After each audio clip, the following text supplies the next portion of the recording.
Hi everyone, this is Decisively Games and I am Jules. Thank you for joining me this morning or afternoon or evening, wherever you may be. I am going to be starting Stardew Valley here. Just waiting for it to show up. Let's see.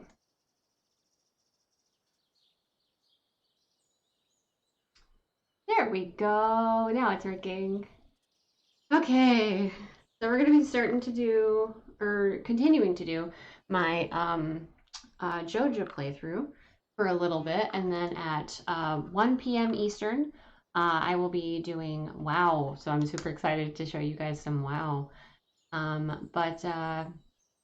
Yeah, I'm excited to get going in Stardew. I haven't played since I was last on, so I am you're not going to be missing anything. But yeah, let's see what we can get done today. I'm kind of tired this morning. So if I seem a little bit low energy, that's probably why. But I hope that while you stay, you have fun because I'm gonna have fun. So have fun with me. It'll be fun all around. Oh, it's so cozy when it rains. I love when it rains. It's my favorite. Let's see here. Make sure that the sound is all good. Yes. All right. Gotta say hi to the dog. Not kill the dog. Oh God. I didn't mean to swipe the sword at the dog. I hate when you go between games and because the controls are different, it always feels a little bit different. All right, so we were working on getting more money and running in the mines for fiber to get tea saplings and stuff like that. So that is what we're gonna go do. Ooh, I should check let me check my luck, see if I'm gonna have a bad time. Is it gonna be a bad time? Since new viewers joined us, welcome, welcome. Spirits are in good humor today. I think you'll have a little extra luck. Yes. Go to the mine. We're working on any. Just reach level 40. Okay. So for those that did not get a chance to join my first stream, this playthrough is Joja playthrough. I have a playthrough that is a completionist playthrough.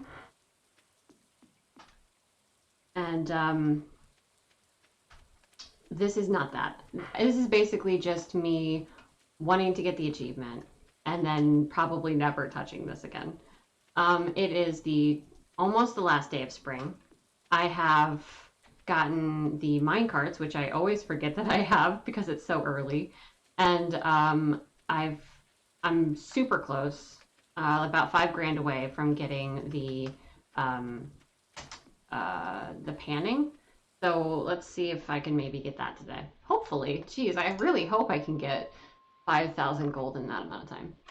Now the floors for fiber are 24 through 29, if I remember correctly. So I'm gonna start at 25 and see if I can get some fiber.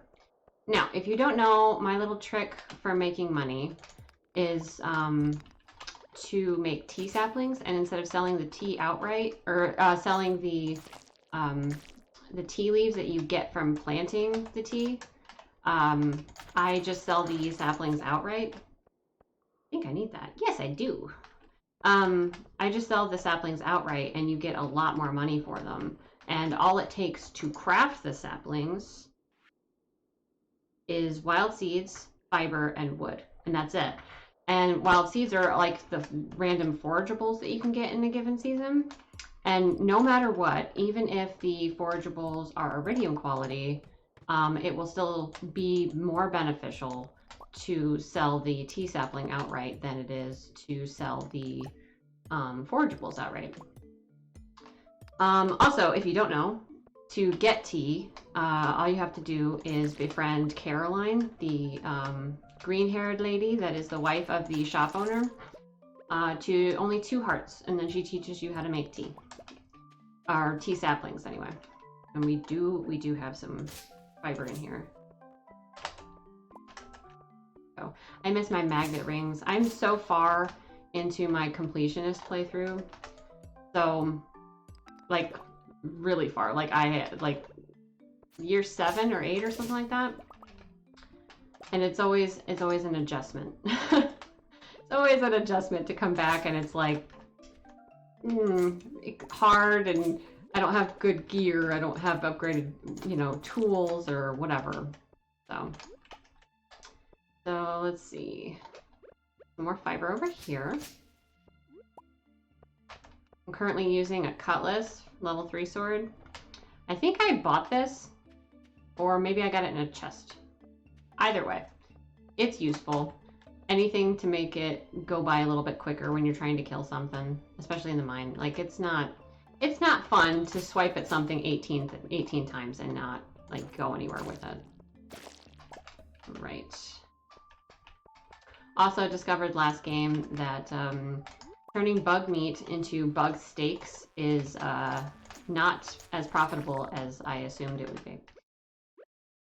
It actually loses money. I didn't realize that. Let's see. Let's try and find the ladder. Not getting too much fiber, but whatever. We'll just try and get farther down in the mine in general. Ladder would be nice. There we go. Ooh, lots of stuff. So basically, I'm not trying to be a completionist or anything like that. Hi, Juicebox Loki. How's it going? Nice to see a first-time viewer. You having a good day? But I am currently working on getting lower in the mine for my Joja playthrough, collecting fiber for tea saplings. Yeah, just kind of a slow start to the day, and just having fun. Yeah, same here, same here. We shall see. We shall make our good day together.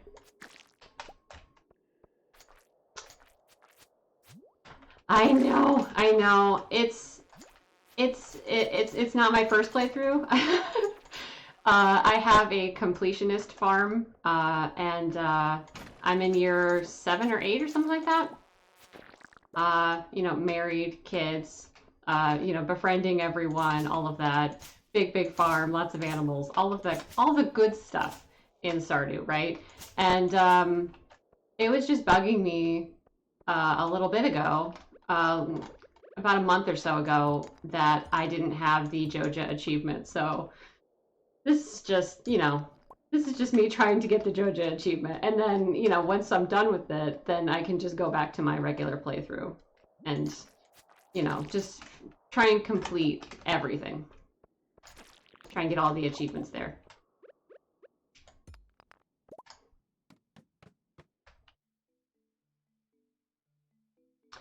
Yeah, the most recent patch where it added Ginger Island and stuff is supposedly the last patch, but we did get a lot of patches and stuff, and I can understand that the creator wants to do other things.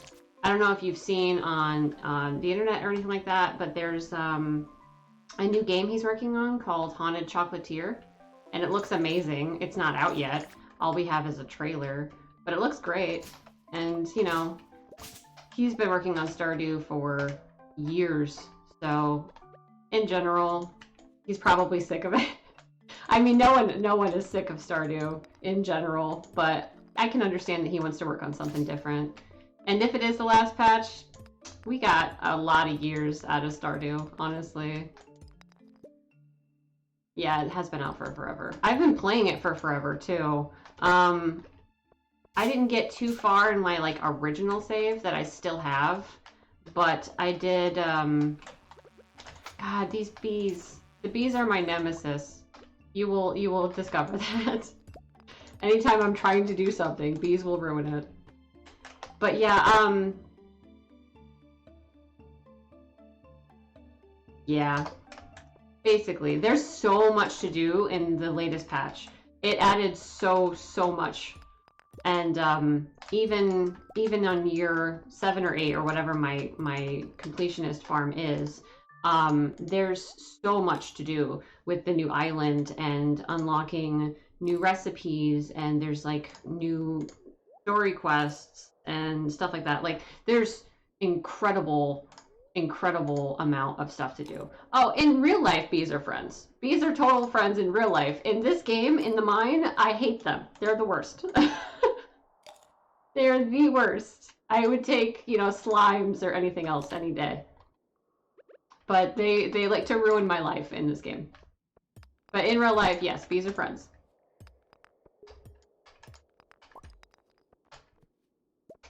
Oh, I miss my glow ring.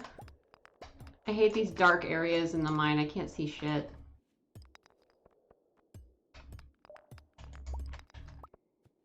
Will I even know if I find a letter? That is the question. Yes. You should. The coziest game ever, in my opinion anyway. I know some people find it to be stressful, but I feel like Stardew is what you make of it. So if you try and min-max or do stuff specifically focusing on profit margins and stuff like that, of course it's going to be more, you know, stressful and stuff like that. But I'm just chilling, just trying to make money, trying to get through Joja, get the achievement, and never play the save again. That's all I'm trying to do. Okay, I think I missed the ladder. I knew this was going to happen. What are the new releases that you're looking forward to? Currently I am looking forward to Kirby. It's coming out pretty soon. Kirby the Forgotten Land or Forgotten World or something like that, on Nintendo Switch. I am extremely looking forward to that. It looks like Mario Odyssey, but see, I did miss it. It looks like Mario Odyssey, but Kirby, and I'm excited about that. Oh god, Arceus. I have been playing so much Arceus since I got it. I got it a couple days after release. I pre-ordered it from Target, and it didn't come on time. We had like a big winter storm in the area, and it delayed mail by a couple days. And I have about 80 hours or so in it. It's bad. I'm full on addicted to that game. It's so much fun. So much fun. For a Pokemon game that I would usually not really enjoy, this Pokemon game is great. The gameplay is just so much better than previous Pokemon games, in my opinion. I've even gotten some shinies. It's nice. I've never had good shiny luck whatsoever with Pokemon games. This is the first one where I have, like, multiple. But yeah, I would also highly recommend Arceus. Holy crap, that game is so fun. It's addictive, but it's fun. Alright. I feel like for a good luck day, I should be finding more ladders than I am currently finding. Or maybe it's just that it's dark and I keep missing it. There we go. I had to say something. I just summon it. I manifest it. No big deal. But yeah, I'm trying to get enough like donations and stuff and save up enough money to get a capture card so that I can actually play my Switch on stream and do stuff like show off my Animal Crossing island that I've had since the beginning. And I have like something crazy like 1,500 hours in Animal Crossing New Horizons. And I would love to show that off and show all the hard work that I have done on my island. Also would love to play Zelda Breath of the Wild. Would love to play Kirby when that comes out in a few weeks. A couple weeks now. Because now it's the 1st and it comes out on like the 20-something? 20-something. So like the 3rd week of March. Would love to play Arceus and do some like shiny hunting and like finishing my Pokedex and stuff like that on stream as well. Gotta get that capture card. I need to get a dock as well, a second dock, simply for like ease of use, because I know that, oh god, I can't even see. When do I get a glow ring? I miss it. But I need to get another dock so that I don't have to completely unplug it from my TV in the living room, and I can just have it out here and have it charging. So that way I don't have to worry about it dying on stream or anything like that. But yes, I am addicted to video games in general, but Switch currently has been capturing a lot of my attention, especially with Arceus. And I think if you tried it, you would enjoy it.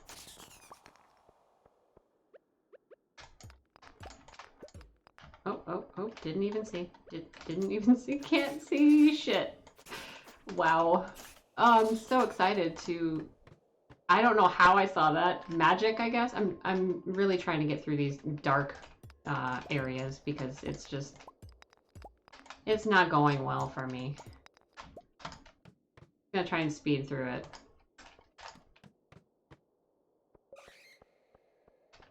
Ooh, look at all that copper. It's so much nicer to come to the mine on good luck days. Or better luck days. It's not a great luck day. All the copper. I am collecting copper so that I can upgrade my axe so that I can get to the secret woods faster.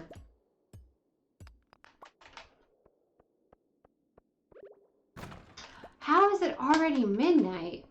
I feel like I just started the day. That's crazy. I should probably leave. Didn't even realize I was getting that close. At least I have the minecarts. That makes it better.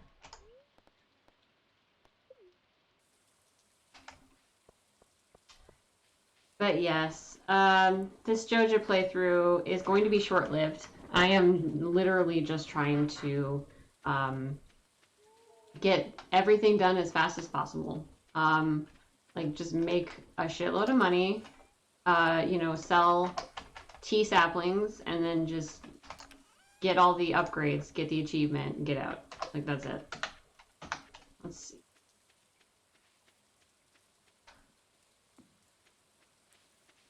I also have the wilderness farm, so I get monsters and stuff at night.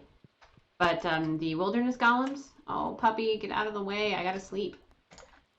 The wilderness farm, the that spawns the wilderness golems drop fiber, and I need the fiber for the tea saplings. I'll show you eventually, once I get enough to actually make tea saplings. I think I have enough for a few. It takes 5 each. Alright, let's make some. That's 3. What am I missing? Wild seeds. I need leeks. Now I'm low on leeks. Last stream I was low on fiber. Now I'm low on leeks. I'm still low on fiber, let's be real. Should probably also sell that and that. I am trying not to be as much of a hoarder in this save, simply because the goal is to make money. But it's still happening. I have such a problem with hoarding in this game in general. But yeah, let's look for a leek. I think that's all I'm missing. Yes. Also, I could probably use some more dandelions because I only have 1 left. Let's look for a leek and then get around to donating this artifact. But yeah, I'm not focusing on planting anything. I'm just focusing on, you know, foraging and stuff like that. Yes, there's 1. And one of each forageable. Let me double check that. Yeah, 1 of each forageable gives 10 seeds. And you only need 2 to make a tea sapling. So then you end up making 5 tea saplings per wild seed pack. So it's 5 saplings per 1 forageable, 1 of each forageable. So that comes out as pretty even. I know that you can find leeks more in the mountains. Ooh. Artifact maybe? No, book. It's always books. There's 2. Okay. So now I am behind 1 dandelion. So if we go to the forest below the farm, over by where Leah lives, I should be able to find some more dandelions there, or maybe even the bus stop.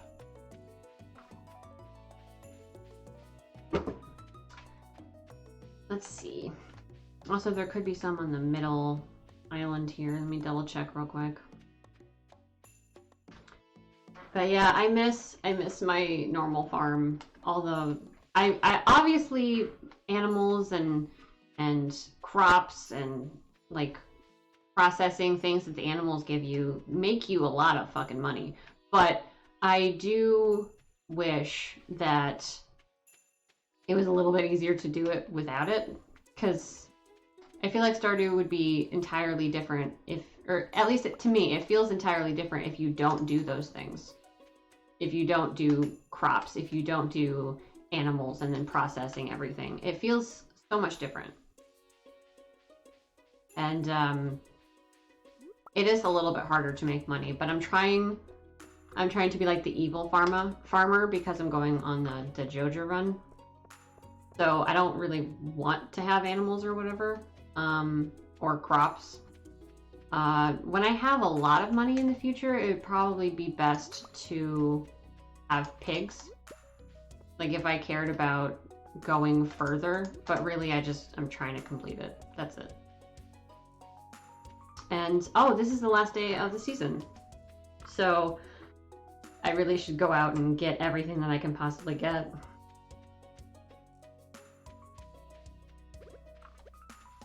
So much grass.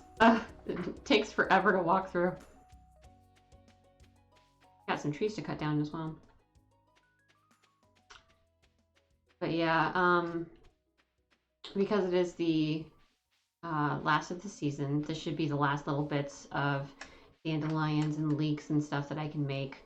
So then after today, I'll just sell all the other forageables that I have. Or I'll craft them into seeds if I can, and then sell them. But then I'll start on summer seeds tomorrow, or the next day.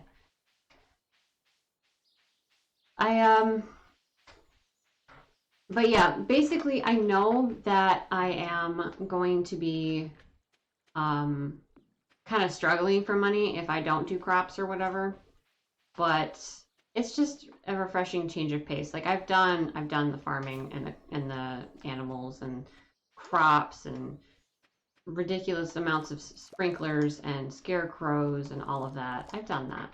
And because this is just a random Joja playthrough, I kind of didn't feel like doing it again. So I just want to see how far I can get without those things.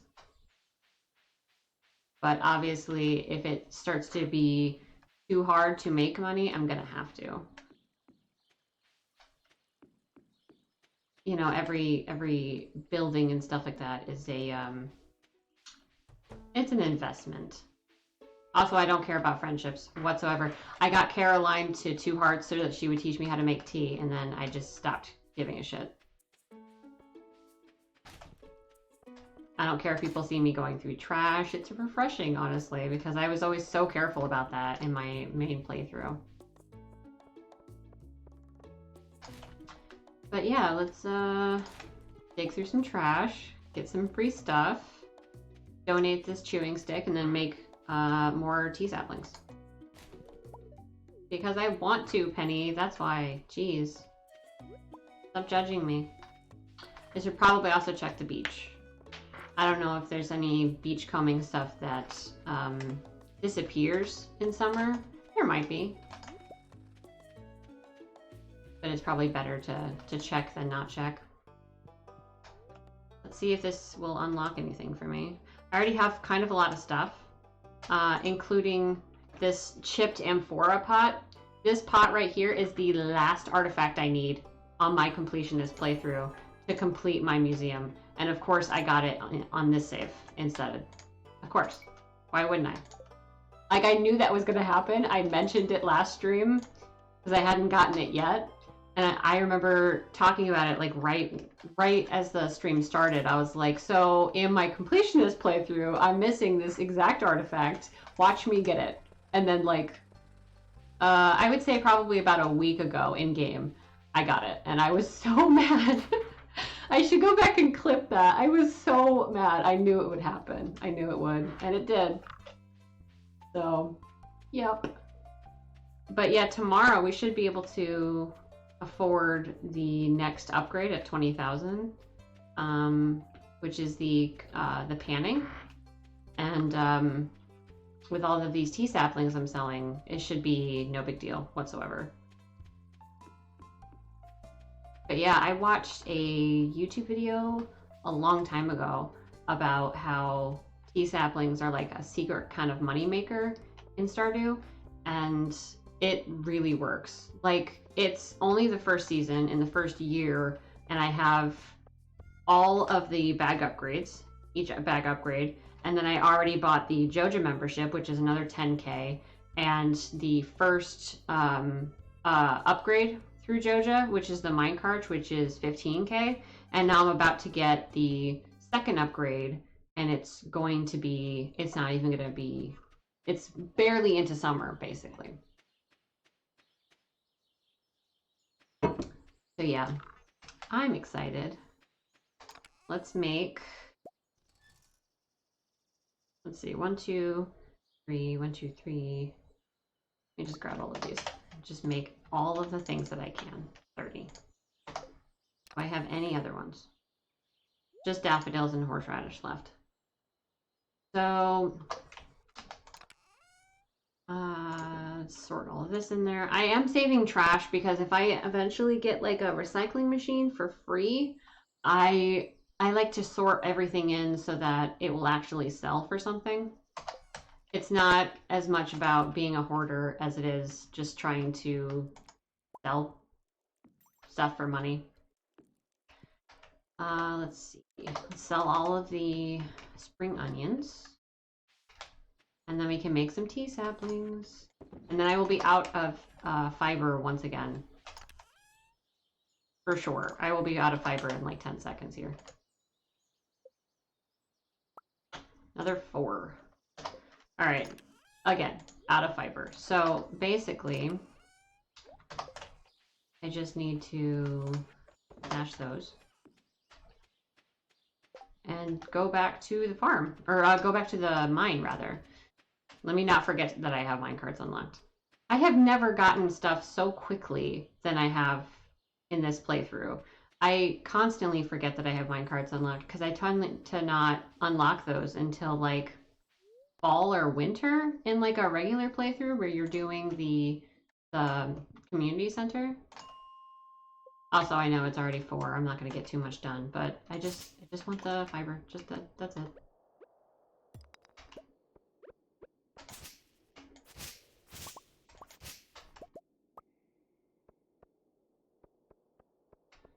I'll have to check all of my secret spots after the season changes to see if there's any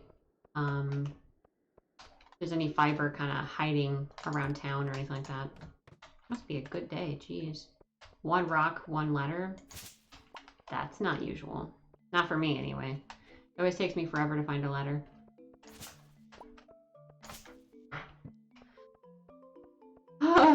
Let's see.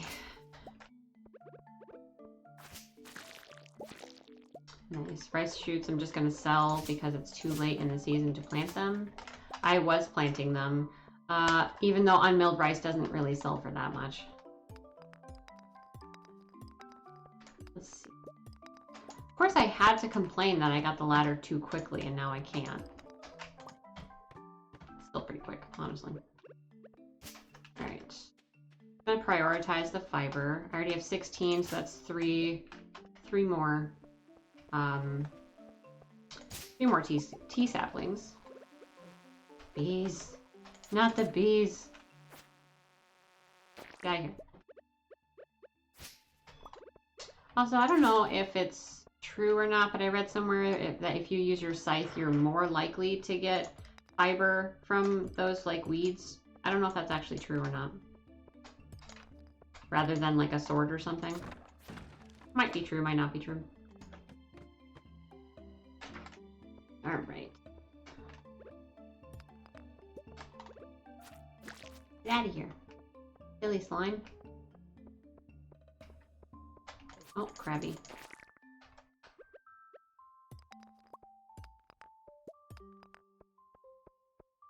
Any more fiber?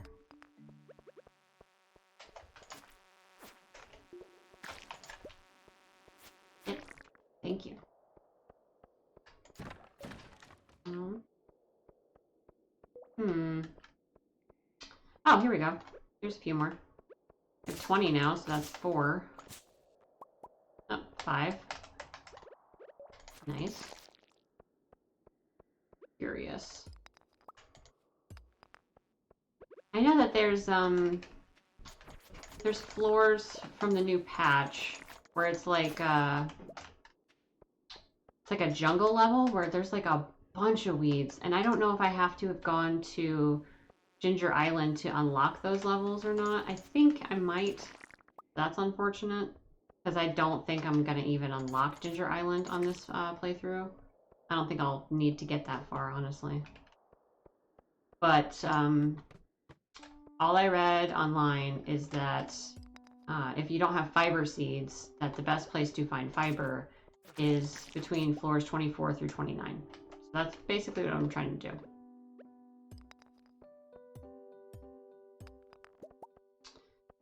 So let's see, since this is the last one, hopefully there's something on here. Something, somewhere. Maybe. Yes, yes.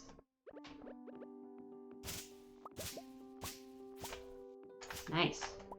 30.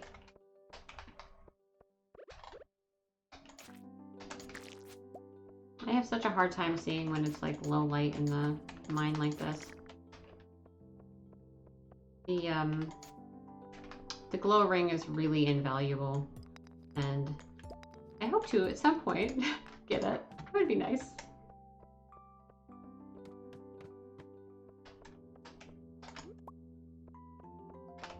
Alright, now we're not in the areas where I can get them. I'm gonna leave. I'm gonna go back to 25. Yes! More fiber. I see money when I see fiber. Just dollar bills. That's all it is. That's why it's green, obviously. Anyway, let's see. I have 39 now. Ooh, just like 1 away.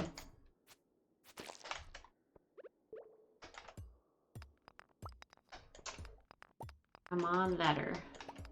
Like, end of the day kind of last check. Ooh, yes. Yes. All of the fiber, please. Ooh, and there's more. Get out of here.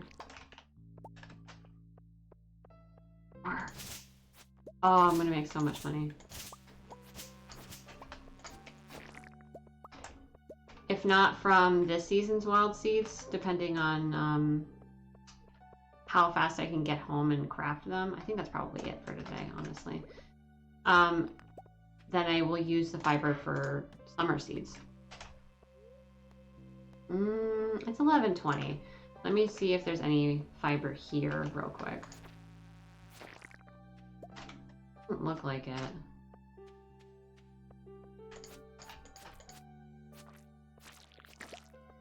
Ooh, spoke too soon.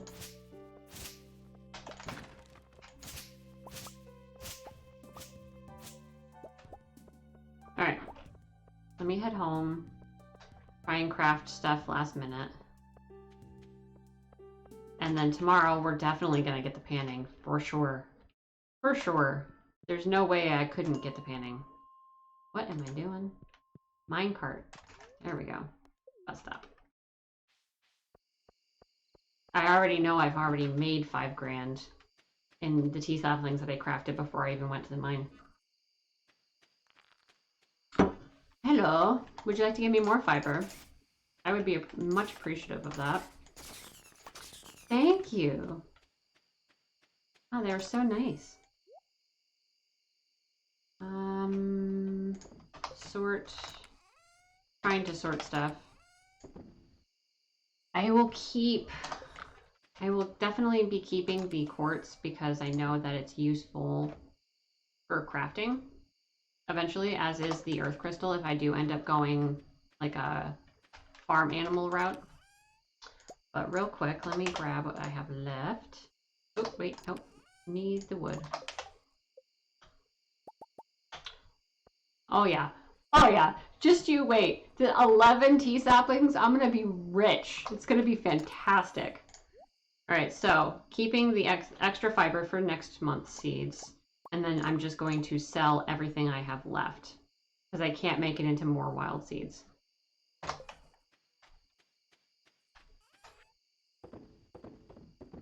Yeah, I'll show you. At the end of the day, I'm gonna show you. But yeah, essentially, gonna need more fiber. And tomorrow's the first day of the season, so that's nice. I'll grab these cave carrots that I still have.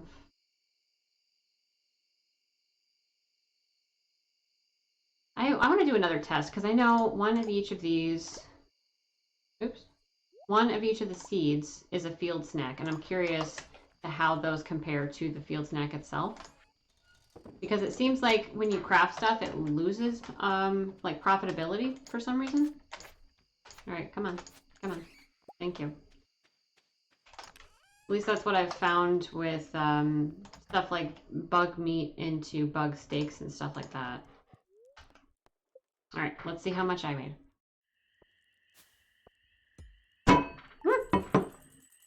Okay, yeah, over 10 grand. The saplings sell for 500 each. That's 9,000 gold just from random fiber and forageables that you get for free just by picking them up off the ground. And I know in summer there's like a community board, and there's a specific quest that if you finish, you end up getting acorns themselves. Okay.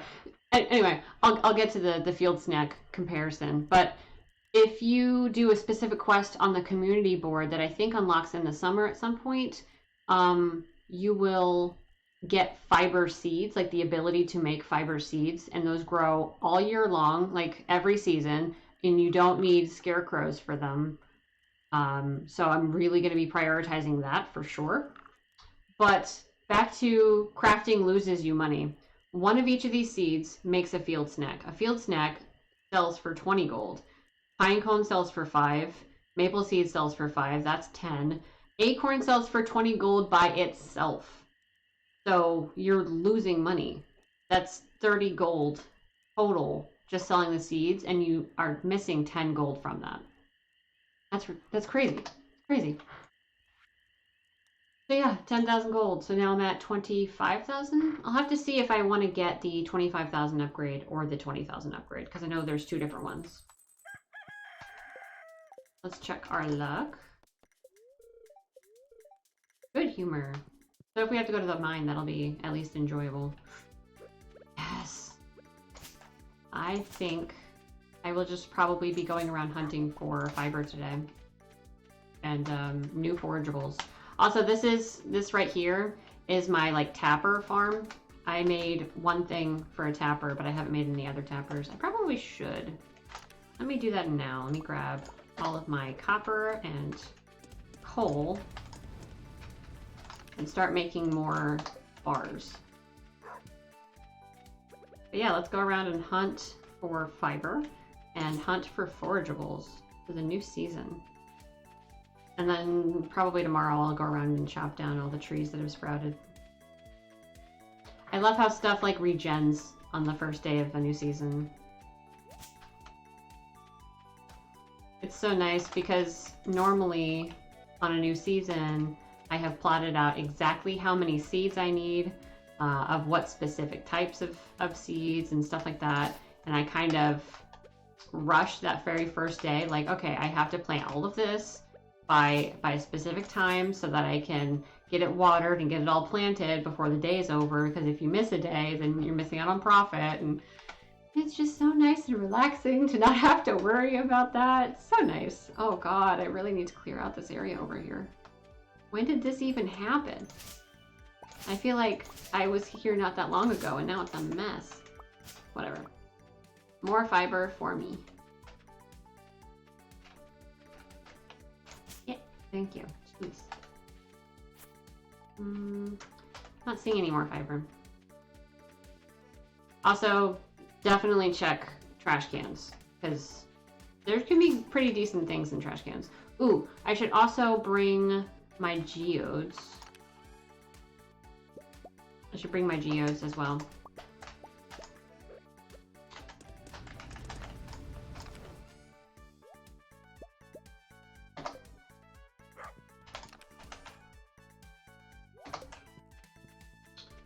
Yeah, let's go hunting. Let's go foraging. It'll be fun. I did forget to check the beach, but no big deal. Always another day. Go town. Start checking all the trash cans. I don't think he opens till 10. Oh, no, it's 9. Okay. Nice. Process all these geodes. Now, I've heard that luck, your luck for the day doesn't actually affect what's inside geodes. I wish that wasn't true, but it probably is true.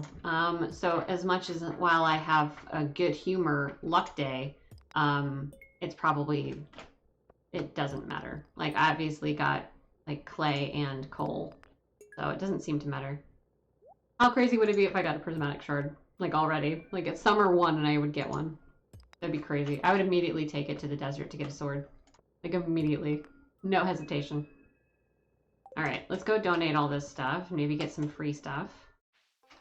Ooh, speaking of free stuff, I have free seeds that I got as rewards from the museum that I should plant, because that's free money. I didn't have to buy the seeds.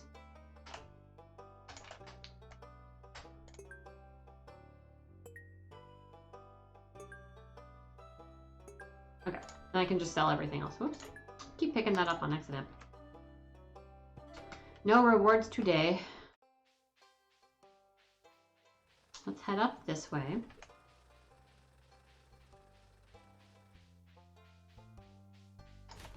Yeah, I have melon seeds that I got for free and starfruit, one starfruit seed. Yes. All right. 25,000 is the bridge.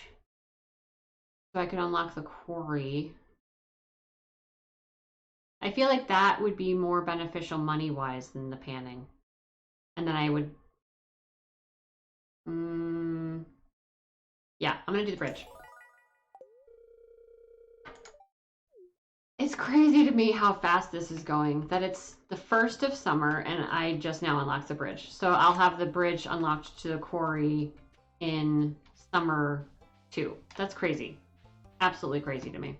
I don't feel like I would open that until like year 2. I'm trying to remember what all the stuff needs for the community center. In the newest patch, you can randomize what the community center needs. And I did do that for my completionist playthrough. Because I started like a brand new save as soon as the new patch launched. And gotta get all the forageables.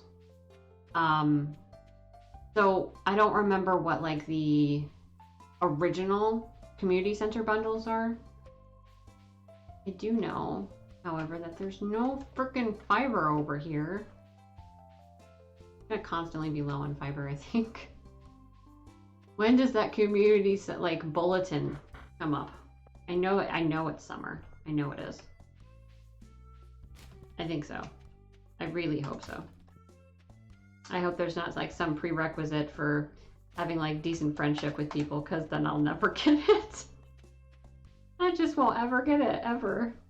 And that'll be sad, so please no. I married Leah in my my completionist playthrough. In my very like first game that I ever played, I married Abigail, but I married Leah in my completionist playthrough. I miss her. I miss my farm. Hi Badger, how's it going? How's work and everything? Stream's been good so far. Just continuing with my Joja playthrough, having fun, just chilling out this morning. I am just on summer 1, just changed seasons and just kind of wandering around trying to see if there's any forageables and stuff that I can grab. Doesn't look like there is, unfortunately. Not too much anyway, but there is some fiber hiding behind this tree. That way I can make more once I do finally start getting forageables. More tea saplings. But yeah, I miss my normal playthrough, so I just want to be done with this save. It makes me feel gross to play a Joja save in general, but I just really want the achievement.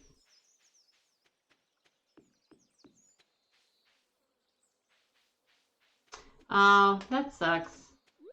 You can't, I don't know, maybe they're just having a bad day. Like, you can't necessarily put that on them. They might just be having a shitty day and took it out on you, and they didn't say it to, like, your face, at least, and they thought that you weren't there, and they probably wouldn't have said it otherwise. So hopefully that's a little bit better. But I can get that. That's frustrating.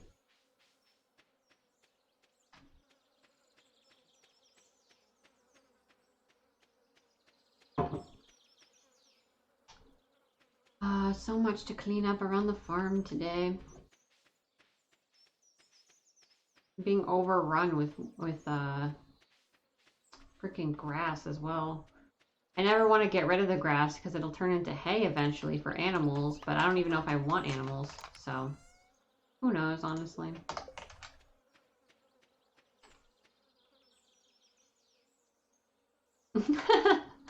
Like Cap. Yeah, no, not quite. Essentially, it's just a hat. It's a rare drop hat from a trash can, but essentially, no, it's just for like cuteness, essentially. What do summer seeds need? Oh, I'm missing grapes. Where do I get grapes? Is that in the mountains or something? I need to look that up. I can sell the extra stuff that I wasn't able to donate. And then stash everything else. Where does one find grapes? Oh, wait, no. I need to plant the free seeds that I got last season. Let's see. 1 there and 9 there. So 10 total. 2, 3, 4, 5, 6, 7, 8, 9. And then 10. Perfect. Put the star fruit there. And then all of these are melons. And then gotta find my watering can. Need to refill my watering can. Pro tip, put a watering can back at full so that you don't have to do it again.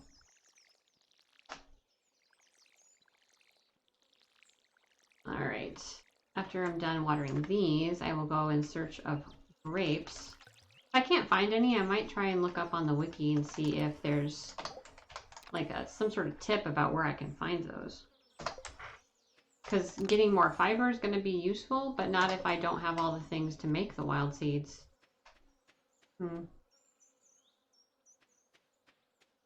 I just unlocked the bridge to the quarry, but it won't be like fully complete until tomorrow.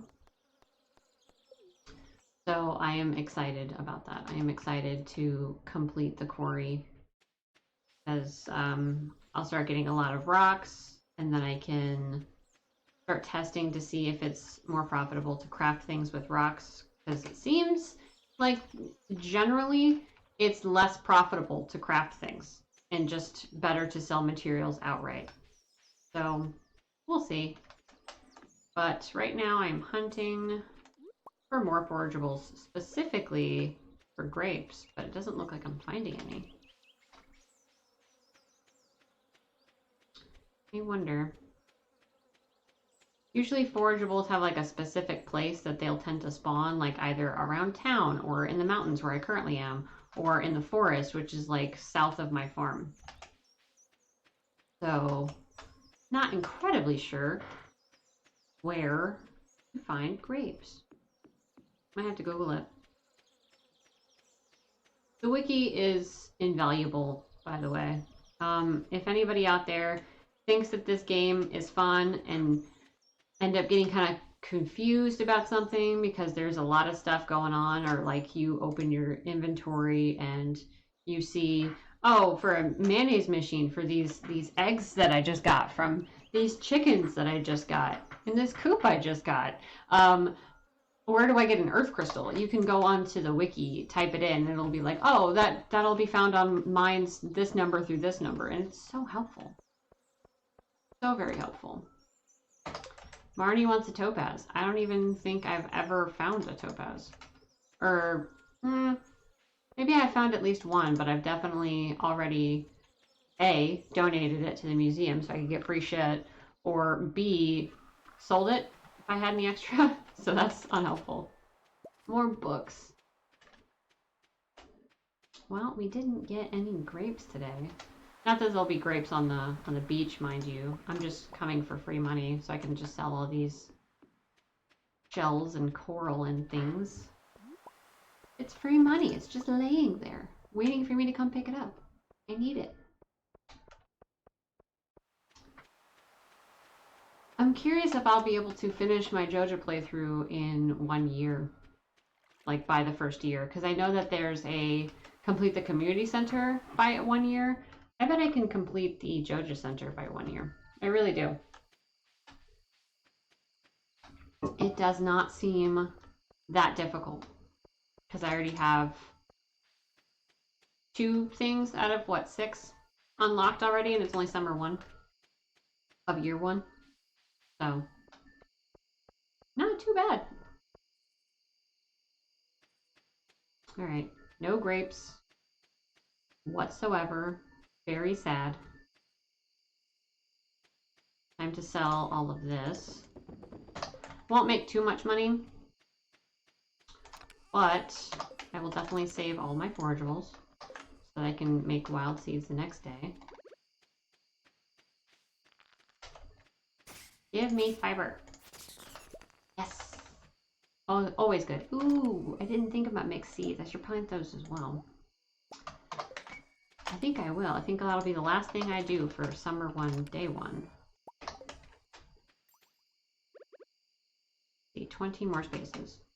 1, 2, 3, 4, 5, 6, 7, 8, 9, 10, 11, 12, 13, 14, 15, 16, 17, 18, 19, 20.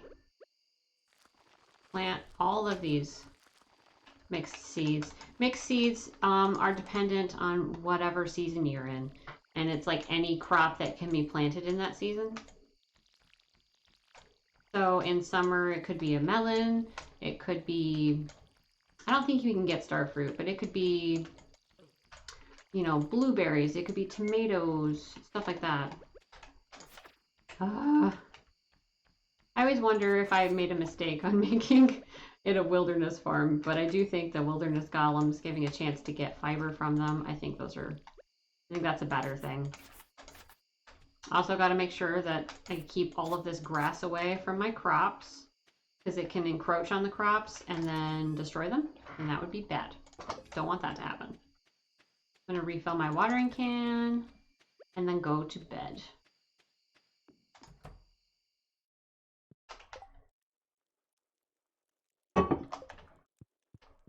That's a fairly productive day 1. Yes! The quarry! I cannot believe I already have the quarry unlocked. Day 2 of summer in year 1. So excited. I was going to get panning, but I decided, because I was already at the 25,000 mark, I decided to go with the bridge because I thought the bridge to the quarry would end up being more profitable in general than the panning. You don't get too much from panning. Neutral spirits today. Look at all my crop babies. So proud. This should be not too many for that scarecrow. Scarecrows have like a radius around them that they protect, and I feel like this isn't too big of a field that I'll need to worry about it. Hopefully not, jeez. The only thing worse than getting free seeds and, you know, not making money off of them is having them stolen by stupid crows. You don't get them back. Not really losing money, but that would be sad. Don't want that. Alright, let's put this back and get start clearing out some stuff on my farm itself. Oh, I should keep making copper with my ore. And that way I can make tappers finally. I actually have enough to make some tappers now that I think about it. But let me first focus on clearing out my land a little bit more. Those are the only trees that I want on my property, essentially. Eventually I'll probably get, well, maybe on this save, but in a normal save, eventually I would get fruit trees. Fruit trees are fairly popular. Ooh, I forgot. I have fruit bats in my cave. I wonder if I have anything good to sell or save in case of forageables. Well, just saving, unfortunately. I guess I could sell that one salmon berry. I prefer to have stacks of salmon berries. I can sell that. Stash the wood and the wild plum. Wild plum is a forageable from fall. I'm going to save that so that I can make fall seeds eventually. And let me grab the last bars that I was able to make and stash those as well. Alright, and now let's continue with cleaning up my farm a little bit more. Also, it's like free resources. Free wood, free stone, possibly free geodes from the stone if you have a good enough luck. I really should work on getting better tools as well. But that's money. I don't want to spend the money. I only want to spend the money on like the upgrades from Joja. I do have a puppy in this save. I was trying to do like opposite things from my completionist playthrough, and in my completionist playthrough, I have a cat, so I picked a dog. His name is Buck because I wanted all of the stuff that I named to be named like after money. So my character's name is Gemma, like gemstone, and then my dog's name is Buck.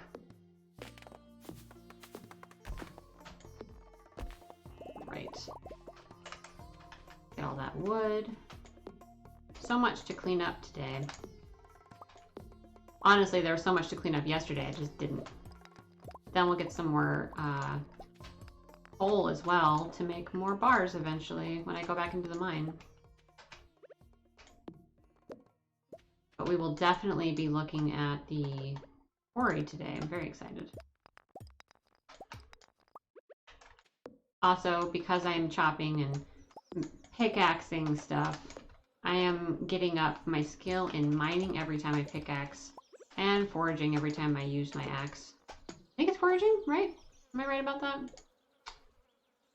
Yeah, it's foraging, for sure.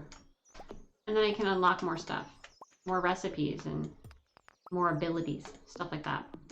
When you get to certain levels in all of the skills, you're able to pick like a profession able to pick professions at like the halfway mark and then at the end mark.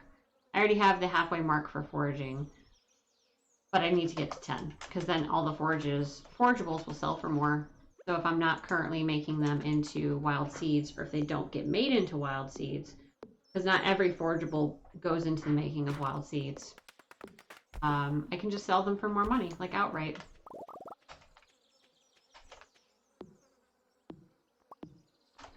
So many things to clean.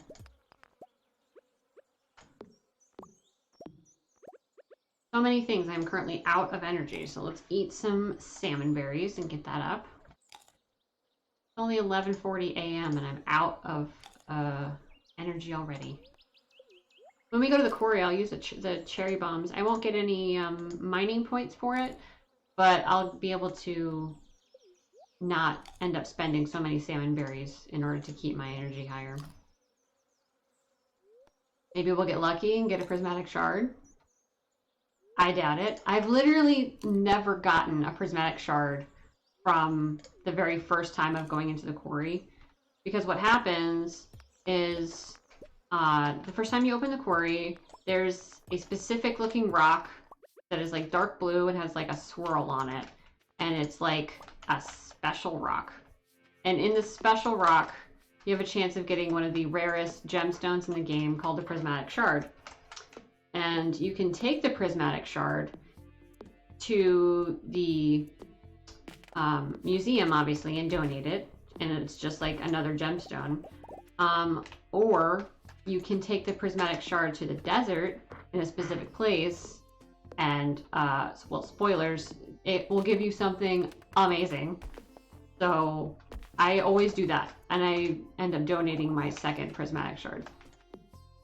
My very first playthrough, I still don't have one. My very first playthrough, but my completionist playthrough, I have plenty. Like, I did the cool thing in the desert, I donated one, and now I have extras just chilling out in a chest in my, like, storage shed. So, I have plenty on that save. But you end up getting plenty from, you know, so many luck days and going into the Skull Cavern instead of the regular mines, and yeah, it's like a whole thing. I think this is enough clearing of the farm today. I'll do more clearing tomorrow. I really want to go to the quarry and see what's down there. Maybe get some more gemstones or something that I can sell. Something like that. Maybe on the way there I'll find some grapes to finally make, finally start making the wild seeds that I need to make. Let me put away my wood. All of that. Oh, wait, nope, those two. I'm just auto sorting into my bins. Let me grab the copper bars and then re-grab my wood. And let's see, I've already made one tapper. I need 1, 2, 3, 4 more. 1, 2, 3, 4. Putting tappers on different trees will get you different things. Pine tar, maple syrup, and what's the third thing?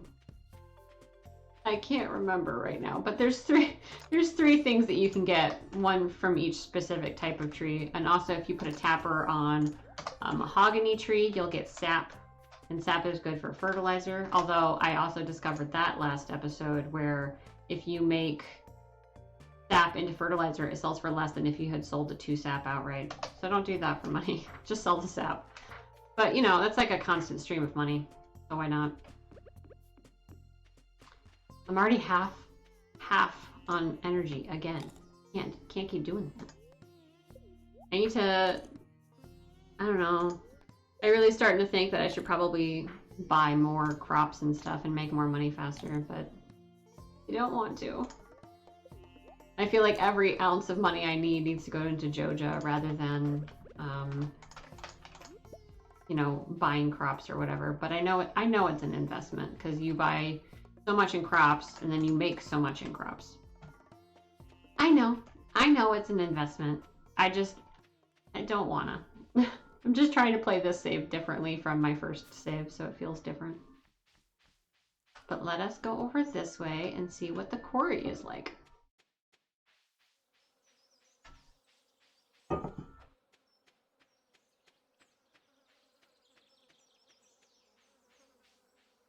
Ooh, I found my first grape. That means I'll be able to make my first set of summer wild seeds. Okay, this right here, this is the special rock. This right here. I don't think it's gonna happen, but I will scream if I get a prismatic shard, because I don't even have the bus unlocked yet to go to the desert. But like, let's just say, let's see what happens. All right, let's do it. Let's hit the rock.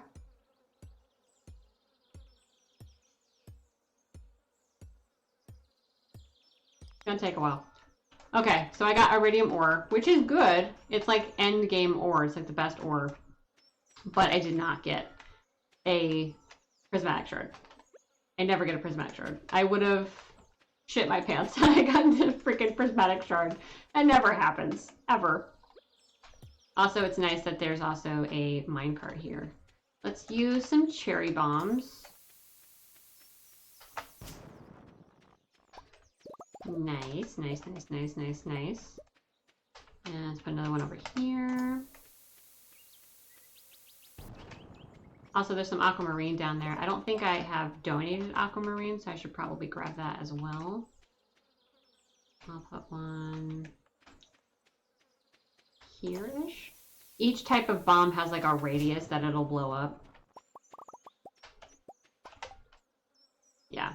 So essentially, if you go into your inventory and it says Gunther can tell you more, that means that you need to donate it. And I think I need to donate this. Yeah, I have to donate the skull as well. So I can't do it today because the museum closes at 4 p.m. and it's 6 p.m. already in game. But I will definitely be doing that tomorrow in game on day 3 of summer. All right. Lots of materials. Good shit. I don't know why I was expecting to get the prismatic shard. It just seems like this save in general is lucky. I don't know why. I do not know why. It just, it feels lucky specifically because I have the one thing in my art, my museum that I still need for my museum in my completionist playthrough where I'm like 8 years in. So it feels like it's a lucky save. But yeah, I feel like I'm already fairly into the playthrough, and I'm only on summer 2. Like I haven't even unlocked the train station yet. I don't know when that happens. I want to say like the 10th or something of summer. There's like a landslide and it ends up unlocking the train station area. And there's gonna be fiber there and wood and stones that I can collect. And definitely worms. Worms to try and get stuff out of, like artifacts or whatever. Alright, let's store all the goodies. And then the ore. I'll put these over here so that I remember to do them tomorrow. And then grab the clay, put it in there, organize that. All right, and then I only have 1 of each. But that's still 10 seeds and 5 tea saplings. So we're still making money. We're still making money. Even if we're not making it very fast, we're making it. I just really was desperate for this save to feel different from my normal save. Let me just try and burn through my energy meter so I don't feel like I ate my salmon berries in vain. And just clear up some other crap around my farm. Yeah, I think the first thing I want to do is upgrade my axe. As much as I'm going to hate spending the 5K to do it, I think it'll be more beneficial to do it. And then I can clear stuff faster. And then spend, what is it, 10,000? And then 5 iron bars to get the iron axe. Because then I can chop down these logs here. Go away, stupid bat. Go. Shoo. I can, these large logs right here, these, there's one like that in the woods just south of the house. And if you, come on, come at me. I'll get you. I'm gonna get you. If you break the log that is in the woods south of the farm, it will unlock like a kind of a secret woods area. And then there's more forageables and stuff that I could sell from there. So that would be beneficial as well. Ooh, it's so dark. I cannot wait to get another glow ring. I don't know when that's going to happen, but it needs to happen. If I look up, I wonder, I mean, I know I can look it up, and I know it will tell me when I can find these things.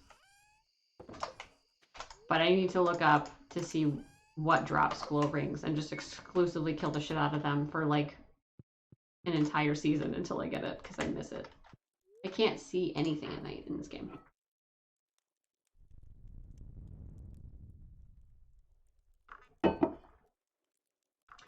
Rumbly. Foraging.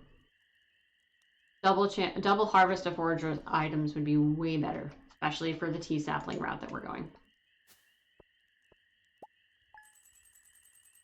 2,500 just from saplings. It's my favorite thing.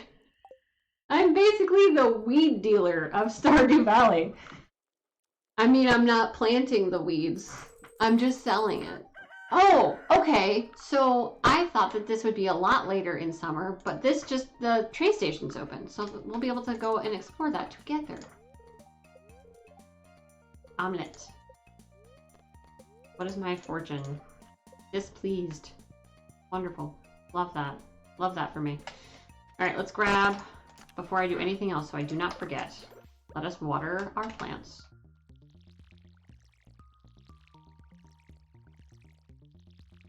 Everything must be watered. If you don't water something for one day, it will just like stunt the growth for that day. And then if you continue to not water it, it will die. So you've got to make sure to water all of your plants every day. Or have, in later game, have sprinklers. And if you have a spouse, sometimes they water your plants for you. So that's also beneficial. We will not be marrying anybody in this playthrough, but that is beneficial. Although what's not beneficial is that sometimes they're like, oh, I watered the plants for you, and you already have like everything covered with sprinklers, and it's like, thanks, I guess. I guess that's beneficial. I guess you say you did something, so I appreciate it. We're gonna sell this pine tar. I already have one. I'm just gonna sell it. Just doing it. Trying not to be a hoarder in this. He wants me to go get his shorts. So his shorts are essentially his boxers. He just has them hanging out in Marnie's house for some reason. Don't know how they got there. Big mystery, that. But we shall see what is up in the train station. That sounds fun. Also, there should be some fiber up there and maybe some other stuff to get into. Yay! Train station. So much fiber.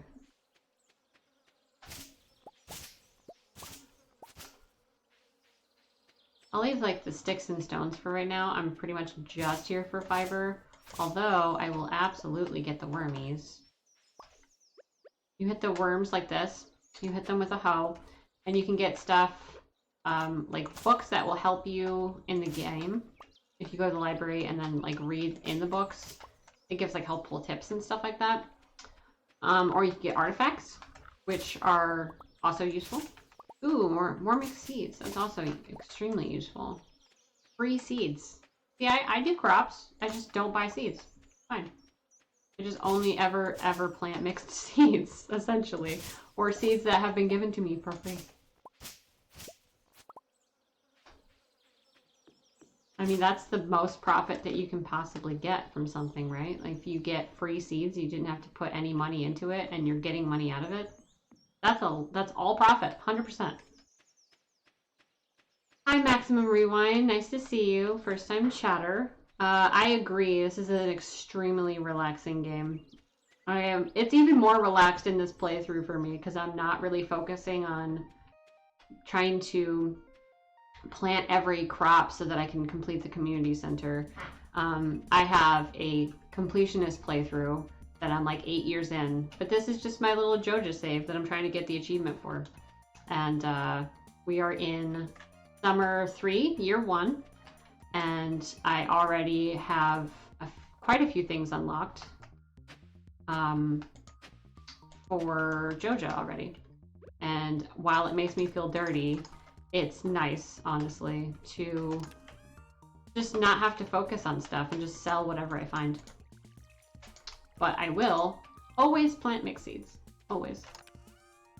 But yeah, I really connect with Stardew in general just because it's cozy. It's a cozy game. It's relaxing. I can just wander around this fictional town and just hang out with people if I want to. Don't hang out with people if I don't want to. Lots of grapes this time around for wild seeds. I think I'll make some more right now. Although I think I might be low. Well, no, I did just get fiber. I was going to say I might be low on fiber, but I did just get some. Alright, so we have 2 of those, 2 of those, 2 of those. Let's make more. 20 wild seeds now. 9 more tea saplings. So, basically what I'm doing is just selling tea saplings outright because it's more profitable that way.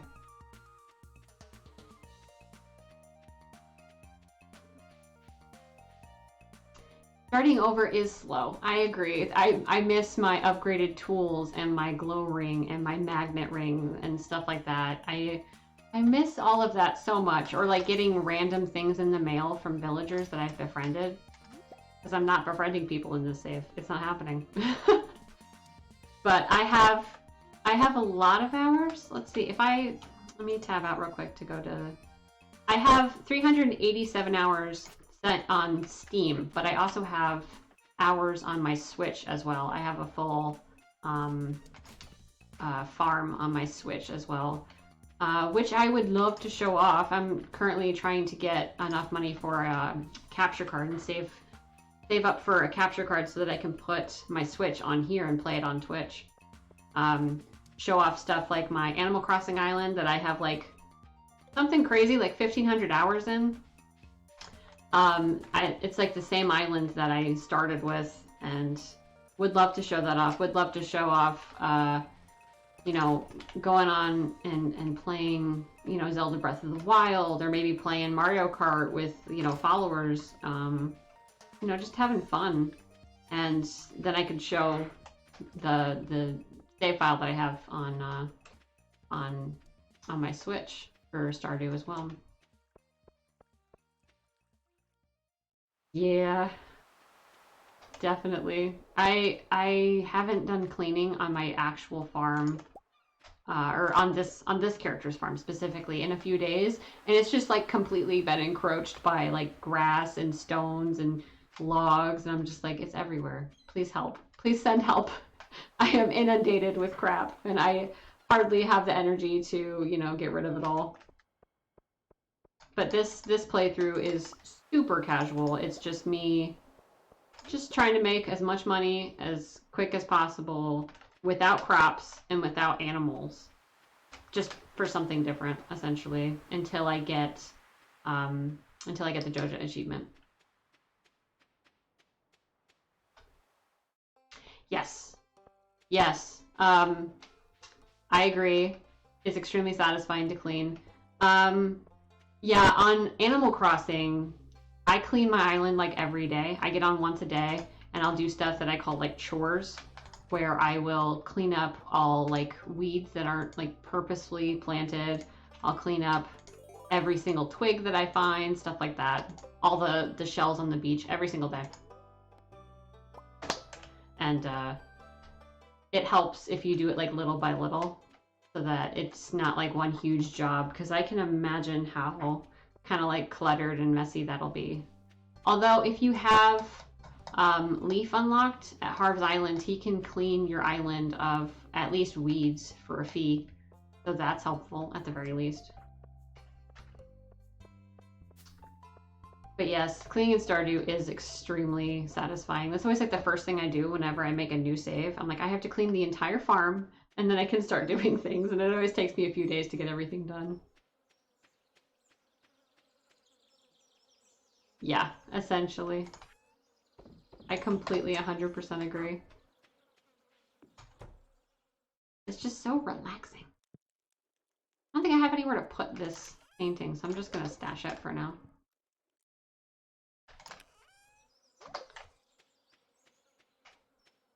I'm going to go south of the farm today, I think, because the mountains always need cleaned up as well, and hopefully I can grab some fiber, because once again, I am low on fiber. I'm always low on fiber.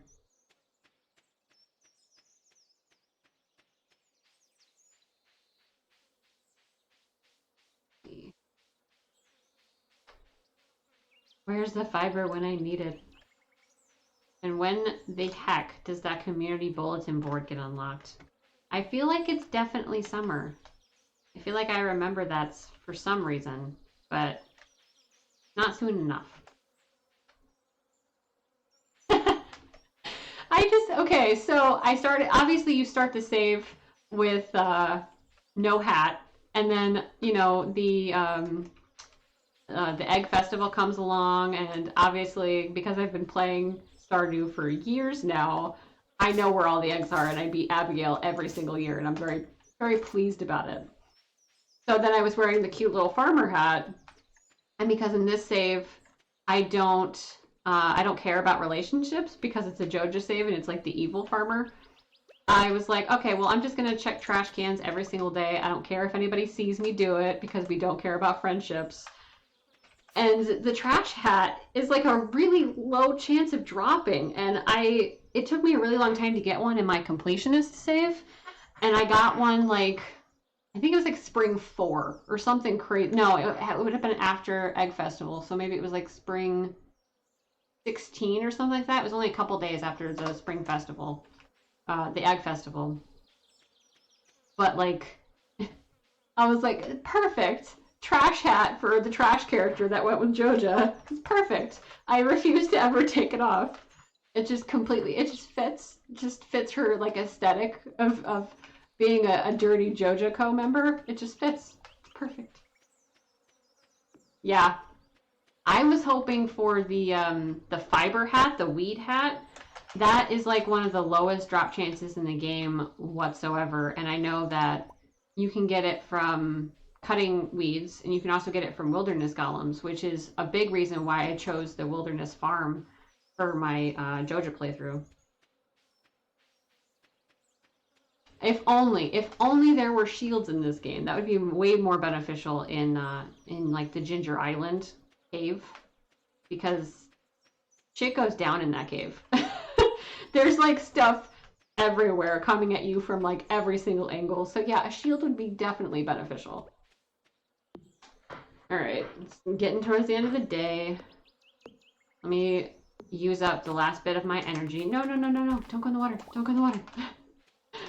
I'm just going to use the last bit of my energy to try and clear up my farm a little bit. My farm right now is currently overrun with grass because I hate cutting it down. And like the thought that I'm going to at some point, you know, have animals, and then I won't want to cut the grass until I have a silo so that I can have hay. Honestly, that might be a good money-making thing. If I get a silo and I don't get animals, and then I just take the hay out of the silo after I make it and then just sell it, that might be a better money-making thing, so that way I can finally get rid of all of this grass. I think I need to get some sort of building, though, farm building. I think I either need to make a coop or a barn in order to pull the hay out. I don't think you can pull the hay out of a regular silo. I mean, it's been a while since I've played Stardew, but I'm pretty sure that is still the case. Yeah. Well, since I don't want animals, I could just get the hay out of the silo and just sell the hay. Because this grass, if I cut it right now, it does nothing for me. It gives me 0 money. And it's just growing rampant across my entire farm, filling everything. So if I had a silo and I started cutting it, it would start giving me hay, and then I could sell it. It's a good thought. I might have to see what it takes to make these things. It might be worth it. I know that you need like clay and stuff for the silo. I have the I don't know if these are still accurate. Oh wait, no, I have the newer guidebook, the 1.5 guidebook. I'm gonna look real quick to see what it takes to make a silo. But like I said, I don't think that there's a possibility of pulling the hay out unless you already have a building, because I don't think you can actually pull it out of the silo itself. I think you have to go into the building where like the feeder is, right? Am I crazy? Like that's how you do it, right? Okay, I need to make some notes. That's a big thing for me, especially with Stardew. I'm constantly making notes. I constantly have Post-its or just like little notepads next to my computer, and I'm just constantly making notes on stuff. And right now I'm going to make a note on a silo and then a coop, because that's probably going to be the easiest thing to do.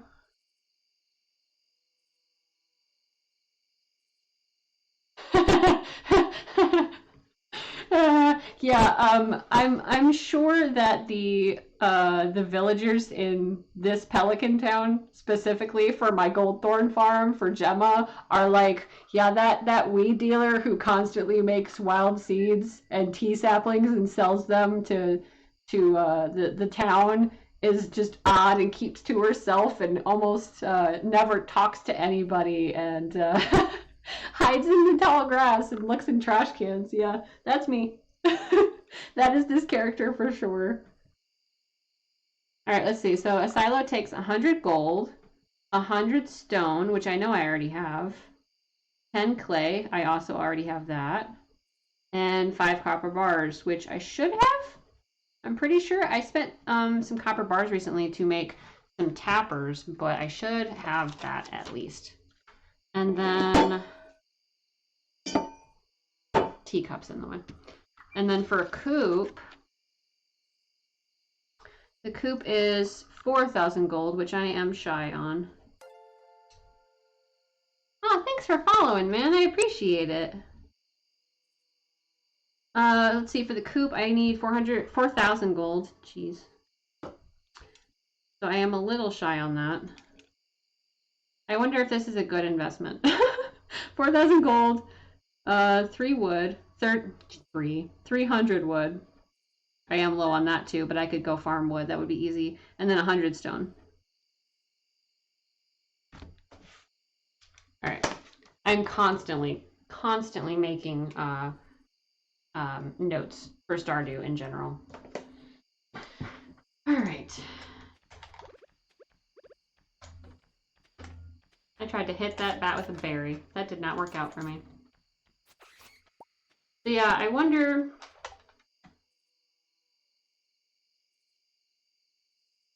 Cool. Nice to meet you, Max. I am Jules, and it is nice to meet you. Thank you for stopping by on the stream. Do you know if you can take hay directly out of a silo, or if you need a building for it? I'm just curious. I'm probably going to do it anyway, simply because it would be passive income for me.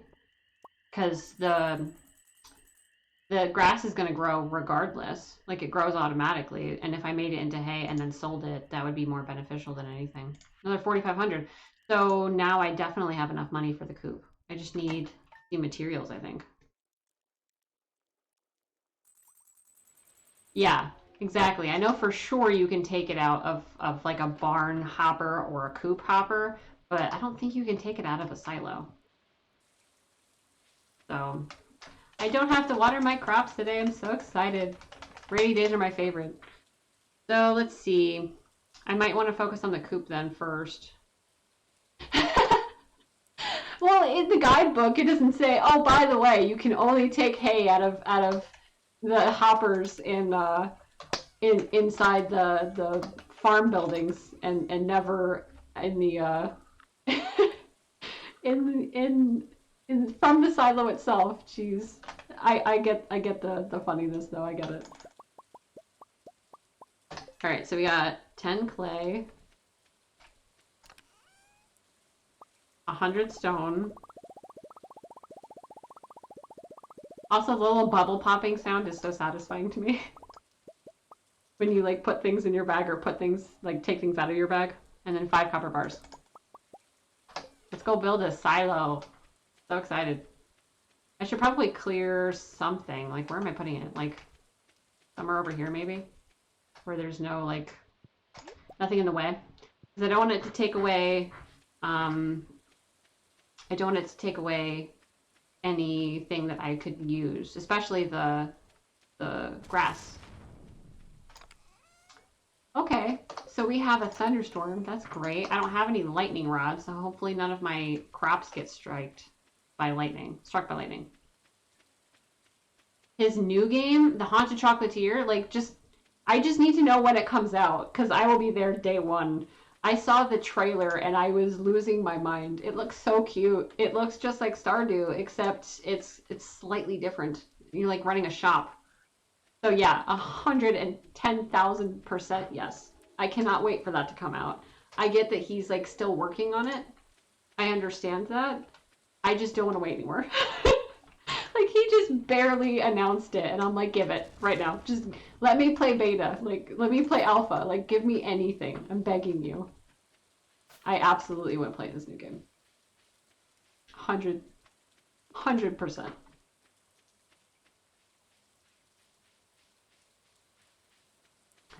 Yeah, I think he's definitely like stated for sure, like confirmed that it's in the same universe, but it's not Pelican Town that you're playing in. So it would be interesting to see like if there's any like sort of connections, like if there will be, I don't know, like you said, like an adult Sam, or maybe it's just a character that kind of looks like Sam. Maybe it's like a relative or something, or maybe Jody has like another son that we don't even know about. Like you don't know, it could happen. But it would be really cool to see like how it might connect, or like if people in that new game are maybe related to this game, or like stuff like that. That would be really fun. But I think Stardew is like gold. Like what he made is just gold. It it's so much different from when it first launched, and it's still one of my favorite games of all time. And I am really excited to see what he's gonna do with this new game for sure. Silo. I think I will put it over here just because it's out of the way. Awesome. Silo is done. Gonna get rid of that note. Now I just need to work on getting the coop. Let me go around town and check all of the trash cans and stuff. Maybe get something good. All right, no big deal. But usually if you have a decent luck on rainy days, you can tend to get fish and stuff in trash cans. Like I've gotten eels and stuff for the community center in trash cans. So that's awesome because they're usually really hard to catch. Catching fish might be a decent way of making money as well. Like they don't sell for a lot, but you're not really spending anything. You might be spending stuff in like food so that you can maintain your energy, but you're not really spending anything in order to make that money. So that might be a good idea. Although I think I have crap luck today, and that's why I'm getting trash.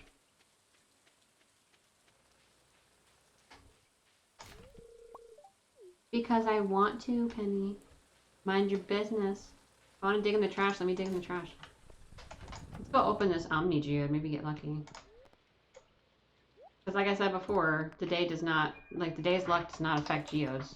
I think we can donate that. Yes, we can. Let's go do that as well.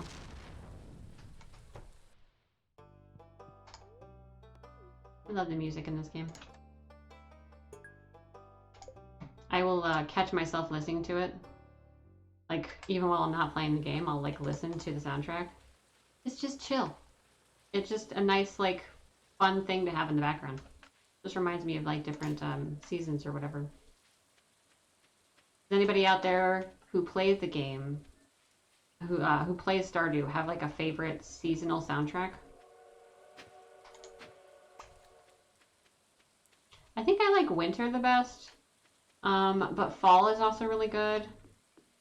Summer's pretty good. Summer's like super upbeat, so if you're looking for more of like a chill kind of background music, summer probably won't be the way to go. It's way more upbeat than that. We're gonna go back up to the train station because one, I haven't checked there today, see if there's anything good, and two, if there's a train passing, sometimes it'll like drop shit. I know that you can use a slingshot and hit the train and get more stuff out of it, but if you don't do that, you can still have a chance of getting good stuff from it.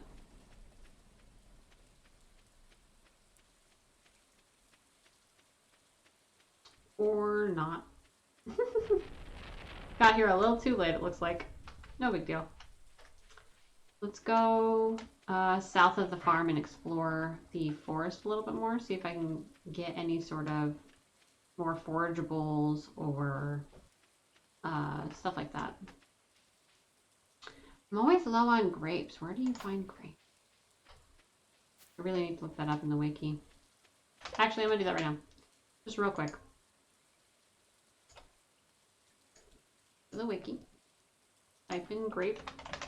I know you can get seeds for grapes, but that's spending money to make money, and I'd rather not. They're forageable fruit found in the backwoods, which is where my character is right now. And then also in the mountain, so around the mine and all that, the bus stop, the railroad, or the mountain, the forest mountain farm. So basically all the places that I've already checked except the bus stop. So let me check that real quick. Welcome back. You didn't miss anything. I'm just kind of running around checking trash cans and stuff. And now I'm looking for grapes so I can make more seeds. I think this right here got struck by lightning. If you don't have lightning rods in the summer, it's kind of a pain in the ass. But I don't have access to that. Nor will I probably in the near future. So, what are you gonna do? There were free seeds given to me anyway, so I'm not losing any money. I'd probably be really mad if I did buy those seeds. Where are the grapes? Where are they?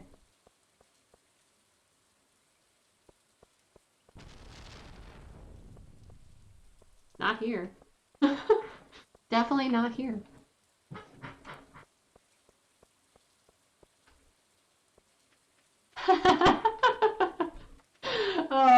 Honestly, same. Like, I feel like there's some, like, dirty laundry that could be aired out in the new game, and we would all be, like, scandalized enough to replay Stardew.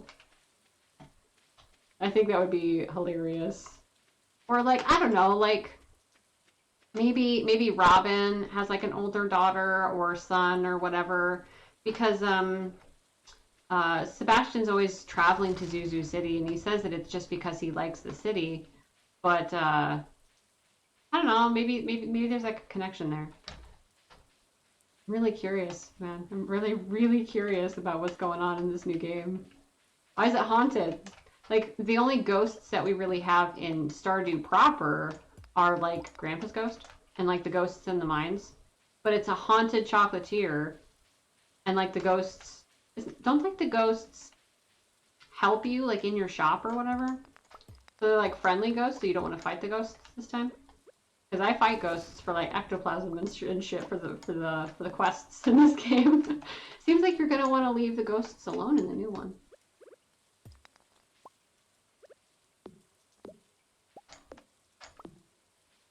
So much to clear. But yeah, I think everybody is excited for it because everyone loves Stardew so much. And we trust that he's going to make another great game that we'll all love, that will have like weird secrets in it, like how you know, you take the prismatic shard to the desert and get the secret fun thing that I'm trying to avoid spoilers for. or the duck mayo in like the one part of the bar, and then you get the weird looking statue. It's so weird.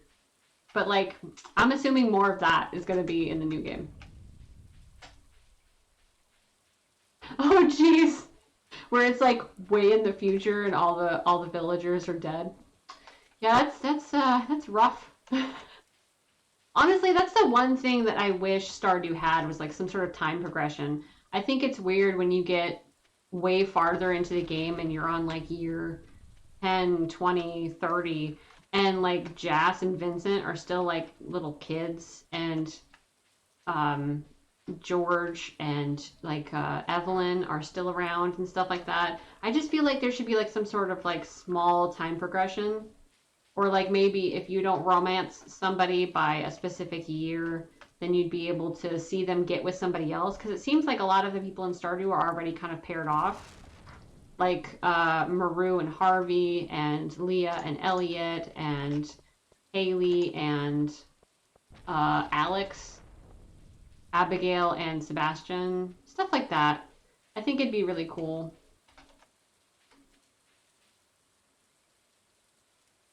Yeah, something like that. Hello, Bridget Lacey 8. Nice to see you.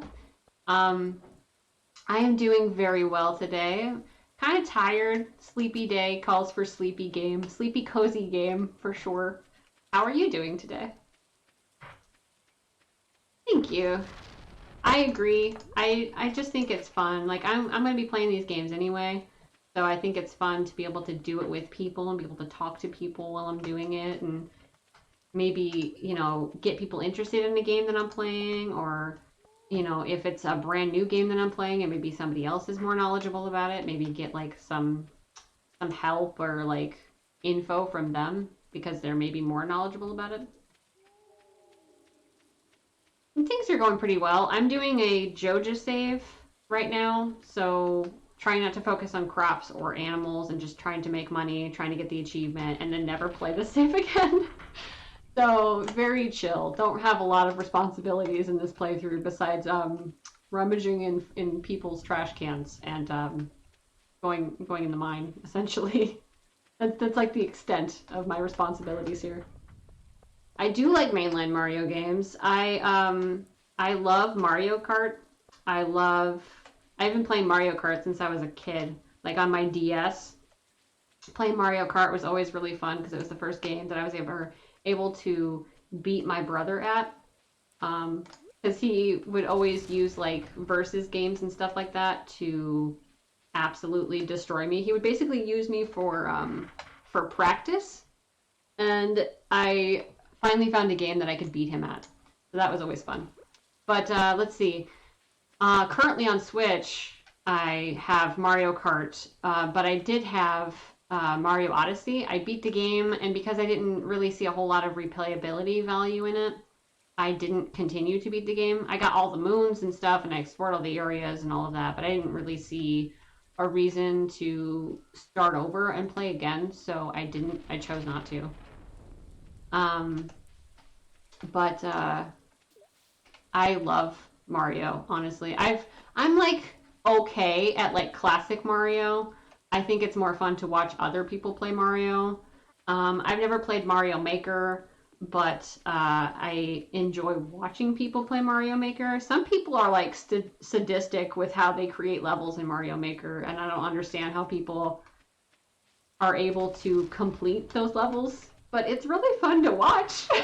It's fun to watch people get like frustrated and have fun with that. But I loved Mario Odyssey. I had so much fun with that. Oh God, Sunshine. Sunshine was the funnest. Sunshine was the funnest. I That was one of the first games that I beat that I like saw credits for, and I had a lot of fun doing that. I didn't get to play the like new release that came out on the Switch. I did not get to do that, but I played like the original on the GameCube, and I had so much fun with that. Can't wait to get enough in donations so I can play Switch. Yes, I hope that happens. Thank you for the follow. I very much appreciate it. I hope you enjoy your stay and hanging out with me. I wanted to get out of my crops so I don't accidentally destroy my crops. Can you come here, Mr. Slime? Thank you. Appreciate it. But yeah, if you notice, I do have a donation goal up there, where I'm trying to raise enough money and save to get a capture card so that I can play Switch on here. And it would be super fun to play stuff like Mario Kart and stuff like that with people. How many Switch games favorites do I have? Like a lot? Like all of them? A a lot.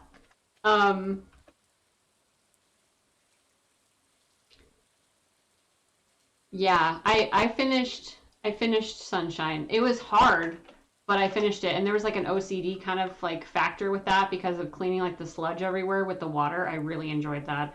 Um, but let's see, Switch favorites. Stardew is definitely a favorite. Animal Crossing New Horizons is a favorite on the Switch. Zelda Breath of the Wild. I really loved Grease, Gris on the Switch. I played that all the way through in one sitting, and that is the most beautiful game I have ever played. It's absolutely amazing. A Discord server. Uh, I don't know. I didn't think I would need one. I suppose I could. I'd have to look up on how because I'm not 100% knowledgeable on how that works. But yeah, I could. If that becomes a thing that people would like to see, yeah, I totally could. I'm gonna just sell these. But yeah, let's see, games on Switch. I really loved Grease. That's a beautiful game. I'm looking forward to getting a tattoo of some of the artwork from that game for sure. I love Pikmin and trying to remember everything. Mario Kart 9 for sure. Yeah, that definitely got hit by lightning for sure. I'm gonna still water it just in case it could come back to life. Probably not, but maybe. You never know. I'm really loving Arceus right now. Pokemon Legends Arceus. I'm addicted to playing that game.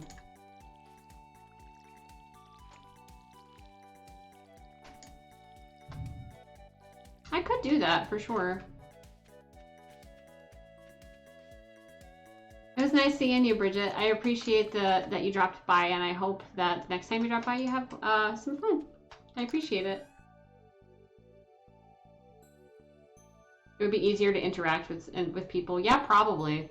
I probably should do that. I will look into that after today's stream and figure out how to start that up. All right, so let's see.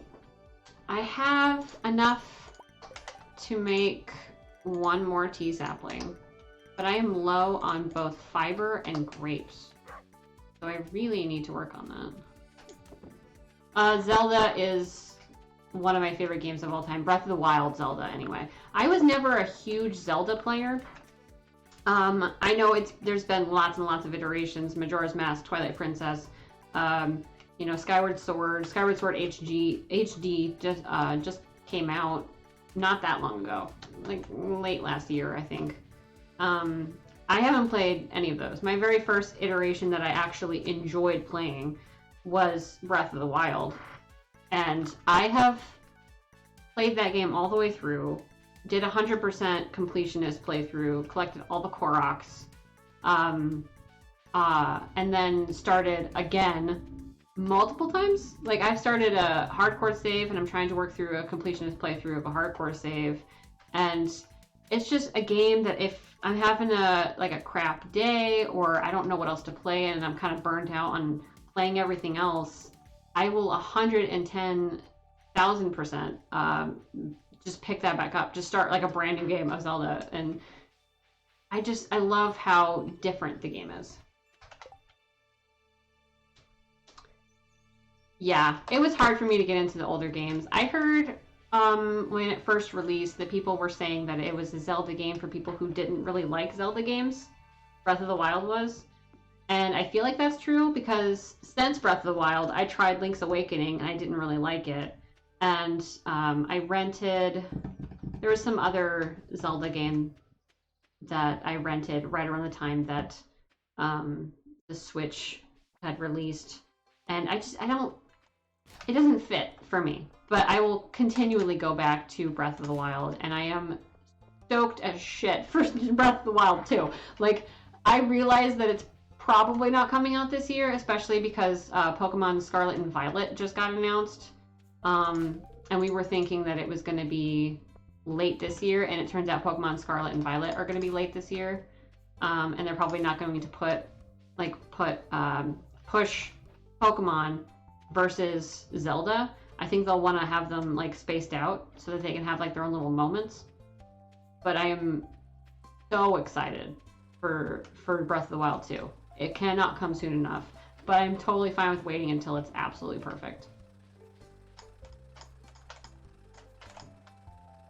Yeah, Joy-Con drift has been an issue. I have a Pro controller that I thankfully, knock on wood, have not had any issues with drifting. I did have to replace one of my Joy-Cons because of drifting, but I can absolutely understand that. But I have played that game so much that I have like run my Pro controller out of battery like in one sitting. Like it's bad. I was like super addicted to that, and I have a huge like hardcover guide for Zelda as well.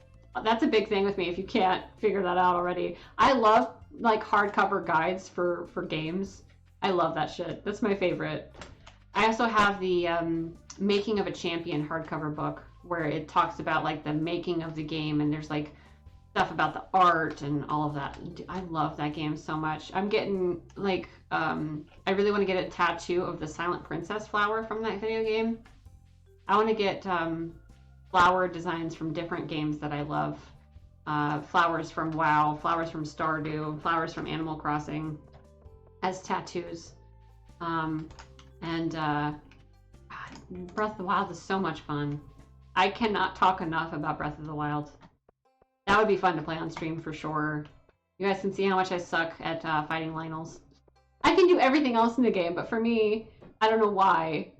Lynels are still annoying and hard, and I hate having to fight them. They're even worse in hardcore mode because they're health regens. I hate it. It's the worst.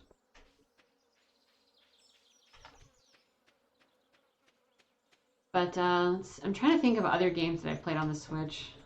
I have lots and lots of games on Switch. I have the Story of Seasons, the new one, on Switch that I find to be pretty fun. It's not quite as fun as Zelda, but it's a really fun farming sim in general. I think it's fun anyway. It could be better, but it's not the worst thing that's ever been on the platform for sure. I think I'm going to go into the mine for a little bit. Either get like further down into the mine or just farm on fiber. I'm still only at 9,400. I gotta get higher.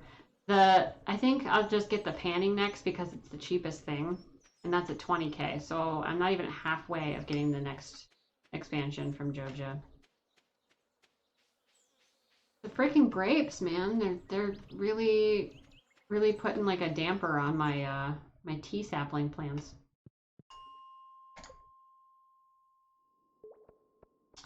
I think after this day, I'm gonna be taking a small break, grab some lunch and shit.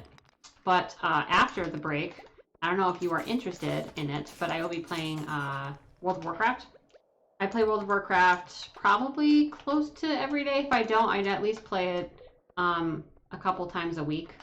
And on Tuesday, when everything resets, I will go and, you know, farm world bosses and stuff like that for mounts. I'm a big collector in WoW. I really enjoy getting all the pets and the mounts and the achievements and all of that. And I'm going to be doing that stuff anyway. So if y'all want to hang out with me while I do that, that is cool. That would be cool. But that'll be after this day and after I take a break. I was going to do it a little bit earlier, but the servers don't come up until around 1. So after my break, it should be within plenty of time. And I can show how much of an altaholic I am in that game, because I have so many characters. I have been playing WoW since, geez, high school. I don't know the exact year, but it was like right before one of the expansions came out. And I've just been playing it pretty much nonstop since then. Like I haven't ever I've quit WoW a couple times, but I always come back because I've put so much time and effort into that game. I feel weird about making it, like, getting rid of it because I feel like then I wasted all of that time and stuff. So, I don't want to do that. I hate the dark levels in the mine. I gotta get a freaking glow ring, man. Got to. Gotta work on it. I also need to get my energy up. Jeez. I wonder if I can get down to level 40. For those unaware, the mine in Stardew saves every 5 levels so that you can go back to that exact, or well, not exact, but you can go back to the closest place that you stopped from. Right now, behind my camera, up here behind my camera, I am at floor 38 and it is 5:40, so maybe I can make it. It's possible. It is very possible.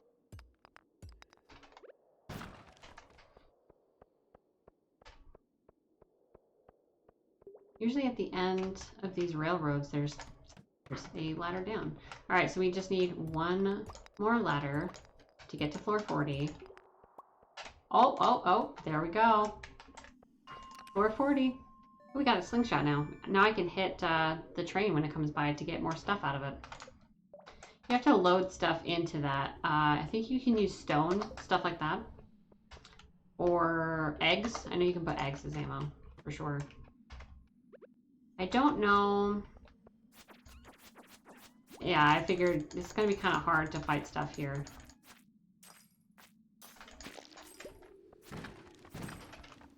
I was hoping I would get some goodies. If you break the little crystals like this, you can sometimes get refined quartz out of them. But I know that I'm getting into the point where I can get iron now. That's cool. This iron. So proud of my little Joja character. She's come so far. Not really, honestly. Like, I haven't even upgraded any of my tools yet. But I think the next time I play Stardew, which will be next Tuesday, next time I play Stardew, I'll be working on getting the coop so that I can collect all of that, all of the grass, and then get some hay and sell that. It won't be like an amazing amount of money for profit, but it's something. It's definitely something. Passive income. Hay, like, grass will just grow regardless of what you do on your farm. I don't like to think of it as sad, I just think of it as chill. Like, I picture this playing in the background and you're like, it's raining and maybe you have like a cup of hot cocoa and you're just chilling out with your like dog, cat, or significant other and just cozy. I don't think of anything in Stardew as being like really sad. There are a few things that are sad, but like in general, I just think of it as cozy. Just chill. But yeah, I don't know that I will have a whole lot of need for all of this iron, at least at the moment. But I'm not going to not collect it. That would be silly. Ooh, goodies. Hopefully, goodies, please. No, not really. That's what you get for coming in on a great luck day. But let's see here. Maybe get some refined quartz? No? Possibly? Go away. No? No? Okay. Let's go back and find that ladder. Maybe I can even get to level 45. I'm at level 43 right now, about to go down to level 44. Maybe we can get to 45 before I have to run home before the time ends. That would be very nice.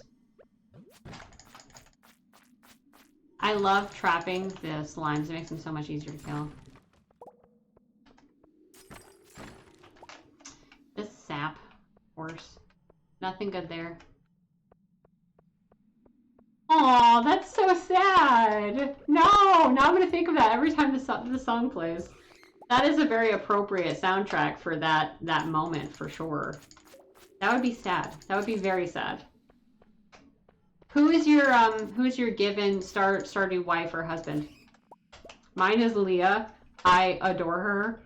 I had in my like very original playthrough when I first discovered Stardew Valley, I married Abigail, but I love Leah. She's so easy to gift, man. You just buy all the salads from the bar. It's amazing. Okay, so there's 45. Now that that's saved, I'm just going to take a look around real quick, kill slimes, and then get out of here before I pass out. I'm going to think of that now every time I hear that song. It's sad.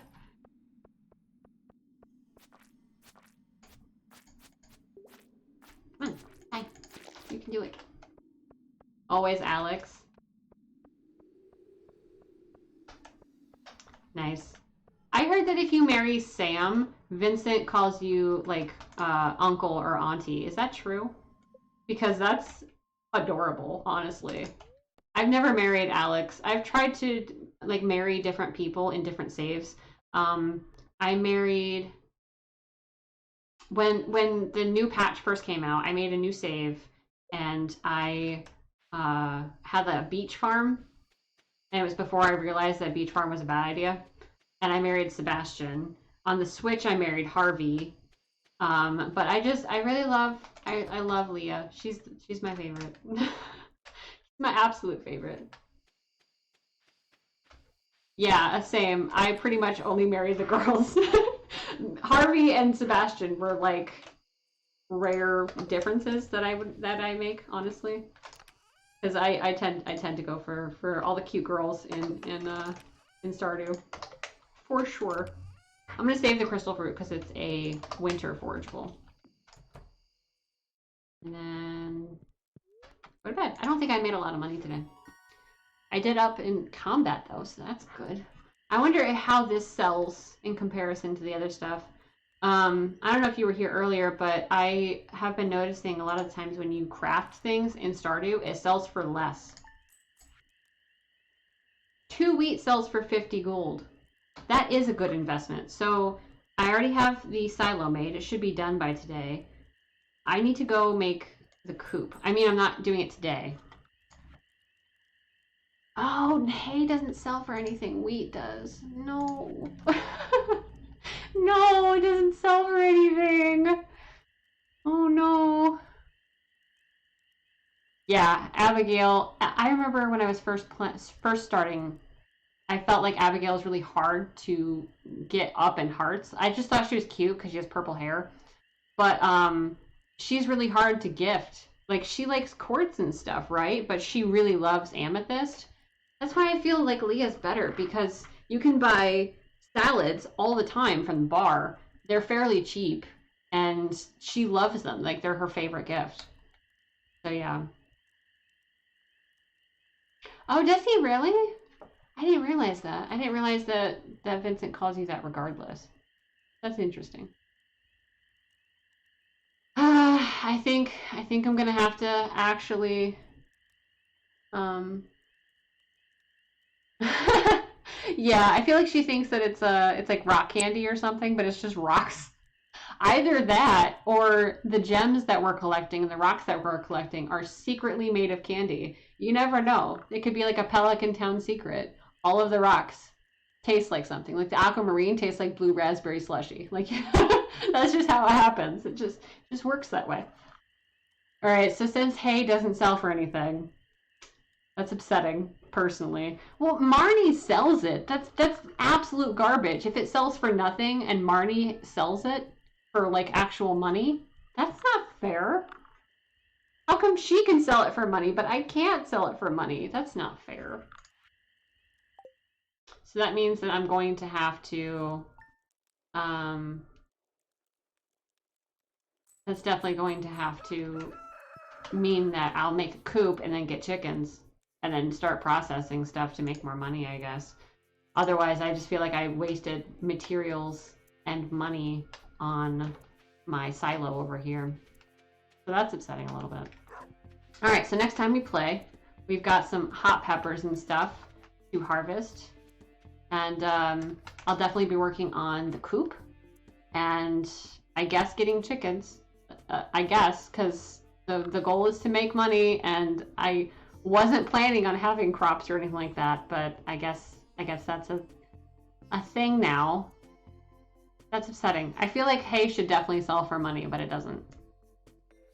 Can you make hay into anything and then have it sell for money? I wonder. Is there anything like later on that you can make with hay? I will look that up at some point between sessions. All right, I'm going to quit out of this and I'm going to take a break. And when I come back in about 15-20 minutes, I will be coming on to World of Warcraft, and you can hang out with me while I show off all my alts and farm mounts that will probably not drop. But I will definitely be back, and stick around if you're into WoW. If not, it was cool hanging out. And yeah, I will see everybody in about 20 minutes or so. Thanks for joining me for Stardew. I appreciate it.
Welcome back, everybody. If you stuck around and you're hanging out with me, this is WoW. This is World of Warcraft. I have been playing this game for so long, and before I start with mount farming, I feel like I need to explain myself. So I am what I would call an altaholic, what many people would call an altaholic, because in this game, there's always uh, there's always new things to do on brand new characters. I'm gonna lower the music a little bit. Hopefully you can still hear it okay. I just trying. So, okay, first of all, I have the max number of characters on my account, which is 50. I have 24 on the Blackwater Ranger server. I have 19 on Paranold, and I have 7 on Moonguard. I prefer RP servers over normal servers simply because they're more populated and it makes the worlds feel more alive. I don't tend to RP, really. I like to RP by myself, not with other people, but like RP in the sense of I have backstories and things like that for my characters. So with new tea in hand, let's start some WoW, and I'll explain myself. I'll start on my main server, Blackwater. Blackwater is what I call my alliance server. I have lots of characters on this server, as you can see. Lots and lots. This is my main Cassandria. She is a dwarf paladin, and I love her to pieces. She is a precious little bean, and we love her. I have a dark iron dwarf hunter. Also, you're going to see a lot of hunters. I have a problem with hunters. And a lot of these people are going to be the ones that are doing the mount farming. Like I said, I love making notes. This is my note for today, if you can read that, possibly. If it will become clear, maybe. Those are all the characters that I need to run on mounts. I don't think we'll get through them all today, because I won't be streaming that long. I'll be streaming until around 3 p.m. Eastern time. But essentially, I have like 12 specific characters to run on one world boss, and then 11 more characters to run on a different world boss. And then I have another character on a third different world boss, and yet another character on a fourth different world boss. So we'll see what we get up to today. But I just want to like show off my characters and things like that, and then we'll get into the game and I can show off achievements and mounts and things like that. Let's see. We have Dovey next, who's a Lightforged Draenei Paladin. Also, if you see a kitten head, this is my cat Luna. I don't know if you'll be able to see her very much, but she's down here. She's all black, so she might be hard to see against my usual black clothing. But kittens might be making an appearance. I say kittens. She's 17, and my other cat Gabby is 14. Wait, 13. They're 4 years apart. But she likes to cuddle and lay on my lap while I play. But let's see. Erwin, a gnome mage. She used to be my main until Legion, and then things got really difficult because they kind of nerfed mages. And yeah, it just got unfun to play mages after a bit. So while she probably has the most achievement points on my account, she is not as fun to play in general. Elwinara is my oldest character. She was the second character I ever made. First character I ever made. First character. First character I ever made was El. And it was mostly because I found out that if you were a druid, you could turn into a cat. And I was like, sign me up. Like, where do I sign up for that? Like, not only is it an elf, and I, grew up with Lord of the Rings, and I loved elves, but I really loved the idea of being able to turn into animals. I thought that was amazing. So she was the very first character I made. The second character I made was a human warlock that I don't have anymore named Cersei. But Elwinara is my oldest character. I love her. She's barely changed. When I had I did like a slight makeover when they like updated like appearances and stuff, where I gave her like a shaggy haircut and uh, changed like the leaves in her hair or whatever. But like her face and skin tone and like ears and stuff like haven't changed. Although I did make her have like the savage ears because she's a feral druid, so I feel like she got into some battles and stuff, and she's got some scars on her face. I love her. She's probably one of my favorite characters of all time, and she has a whole backstory. And fun fact, this makes no sense to anybody but me, but I have another character here, Nelinara, which is actually her sister, her little sister. And we'll get to there, but I'm just going to keep going down the list. Ellie Wicked is my night elf Death Knight. Evandel is my very first hunter that I ever made, and I really like her. Usually I have themes for my hunters, so that when I have multiple, like Brigitte and Evandel, and others that you will see as I continue down the list, I have a problem, I'm telling you. They all have different themes, except for my two main hunters, which are Evan on this server and Namina on my Horde server, which we'll get to in a second. But she doesn't have a theme for her pet names. I just named them whatever I wanted. His name is Bucky, this giant rhino-looking dude. Also, if you notice, with all the characters that I've been showing, they all have like a specific, like kind of like look, aesthetic feel to them. And I mean, she just looks ridiculous because I think it's funny that she's a gnome warrior. But I like transmog. I love transmog, and I really try to make specific outfits and stuff for each character. And if I use like one set of armor on one character, I tend to not use it again on a different one. Same thing with mounts. I have so many mounts that I'm able to say, okay, this new mount that I just got is specifically for Cass and Cass only, and not use it on anybody else. Like, it's her mount. So I try to not do that again. But essentially, I try and just give them like a style. And some of them are very holy looking because they're paladins. Some of them are very dark. Some of them have heritage armor, like Brigitte and Devi do. They're both wearing heritage armor. Some people don't have heritage armor yet because they're a race that hasn't gotten it. And yeah, moving on to Nelinara, which is Elwinara's baby sister. She's a hunter, and she's got some scarring from Teldrassil because in my head I have created a story about these two. And El actually saved Nell from the burning of Teldrassil when that happened during Battle for Azeroth. That was Battle for Azeroth, right? I think so. I feel like it was. I feel like it definitely was. So then we've got Ori.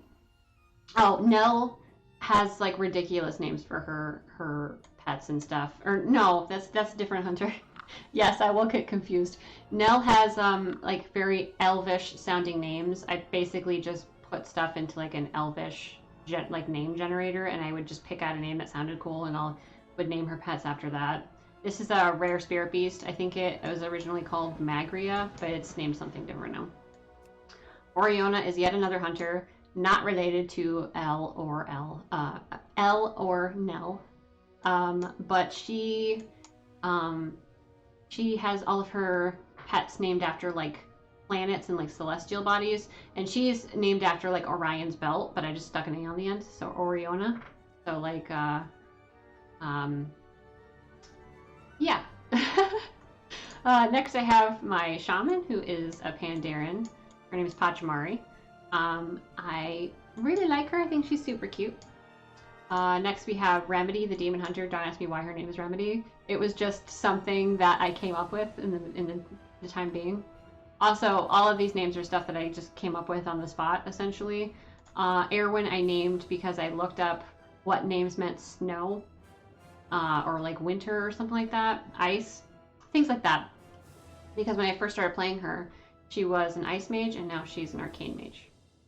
Most of my hunters, I would say, 99% of my hunters are beast mastery hunters, but I have a few marksmanship hunters and a few Actually, I don't think I have any survival hunters anymore, but yes. Next is Tippy Toe, the rogue, because why wouldn't I have a gnome rogue named Tippy Toe? I think it's cute. And then let's see, we've got Vexalia the hunter. If you've been watching The Legend of Vox Machina on Amazon Prime, you will understand where this name comes from. I didn't just make this character. I made it while I was watching Campaign 1 of Critical Role on YouTube. And I have a few characters named after Critical Role characters.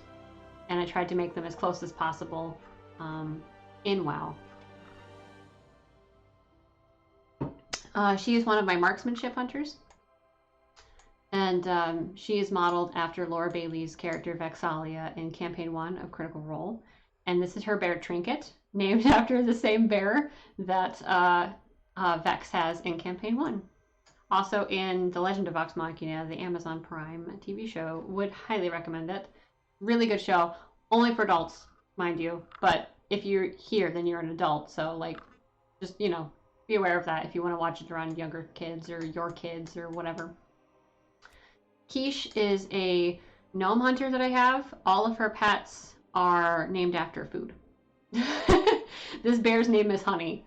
But I have a lot of pets named after food. And some of them make sense, some of them don't. So, yeah, okay. Moving on. I have a, let's see, Void Elf Priest. Her name's Goose. As in Top Gun, Goose. I just really like the name Goose for a character. And I was so happy that I actually got that name. She's went through a few different iterations. She used to be human, and then I ended up race changing her, and I had a different name at some point. I think it started with Anna, but I don't remember exactly what it was. And then when Void Elves came out, I was obsessed with her being a Void Elf because she's a Shadow Priest. And I think they're a really good fit. And then I ended up changing her name to Goose. I changed her name to Goose before I changed her to Blood Elf, or to Void Elf, for sure. Karataika is my gnome warlock.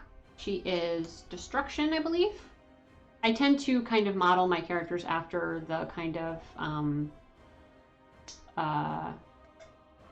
spec that they are. And because her spec deals with a lot of fire, I wanted to make her outfit and stuff kind of mirror that. Although you will see later, I have a mage on a different server who looks like she's an arcane mage, but she's a frost mage. But she just looks good in purple. That's not my fault.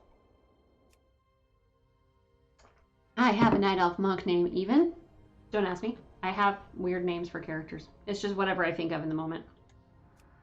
Lothariel is a monk that I wanted to have. I really like a lot of the new faces and hairs for the humans that they added for new customization options recently.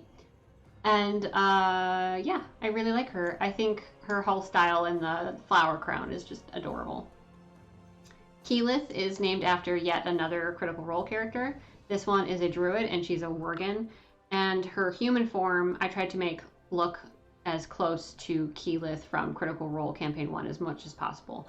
Also, she is in the Legend of Vox Machina Amazon Prime show. Again, would recommend. Highly recommend. But I wanted a Worgen Druid because I try and have as many races as I possibly can. And I enjoy playing Druids, and this one's a balanced Druid in comparison to Elwinara, which is a Feral Druid. So she's a little bit different. But I gave her this kind of mantle piece that she's wearing, and then the antlers, because Keyleth in Campaign 1 has this cool mantle, and she has she always has these antlers on. So I tried to make her look, even though she's a Worgen in my game, I tried to make her look as close to the character from Campaign 1 of Critical Role as much as possible. Wyneris is the only male night elf character that I have, or the only male character that I have in general. I feel so weird about admitting these things, but he is, I have made a story in my head for some characters of mine, and he is Elle and Nellie's dad. He went missing at some point during the battle, and like I have this whole backstory for Elle and her family, and like how she has an older brother that she hasn't seen in forever, and he's assumed dead. Her mom was a priest, her mom was a druid, but she was a resto druid. She's a healing druid. So that's where Elle got her stuff from, and her dad was a hunter, obviously. And that's where she got her like leather working and stuff from. Like he taught her at a young age how to like respect beasts and be a leather worker. So I'm probably going too much into it, but I can't help it. Like I love these characters so much. But yeah, Daenerys is their father, and they don't know he's alive yet. They thought he died along with their mom. Their mom died during the Cataclysm when Deathwing destroyed Aberdeen. She was fighting back water elementals, and none of this actually happened. But I'm a writer, and I liked to create these elaborate backstories for certain characters of mine. But her mom was fighting against water elementals that came into the area after Deathwing destroyed Aberdeen, and she ended up dying in that battle. And Daenerys was there with her, and he was thought to be dead, but actually he got swept out to sea, and he ended up landing on Adramest Isle, which I leveled him for a little bit. But now he's back in Elwyn. He like made his way back onto the mainland. And he's looking for his daughters, but they don't know he's alive yet. And they're both out doing separate things. You know, Elle is an arch druid, and she's busy, and Nellie is doing her own thing, and she's also busy. So he's having a hard time finding them. But he's heard of Elwinar's exploits as a great arch druid of the Emerald Circle and stuff like that. And yes. So next is Twilight. She is a Twilight-based hunter. I tried to make her look like Kristen Stewart from the movie, and all of her pets are named after characters in that movie. Next. Nita Valier is my Voltiran hunter. All of her pets are named after like Norse things, stuff like that. Marwa is somebody that I recently made, where I'm deciding not to use any heirlooms, stuff like that, to make it as a lengthy leveling as possible instead of as fast as it usually is. All of her pets are named after like herbs and plants and stuff like that. Now that is it for Blackwater. Like I said, I have a problem. So we're now moving on to my Horde server, Paranold.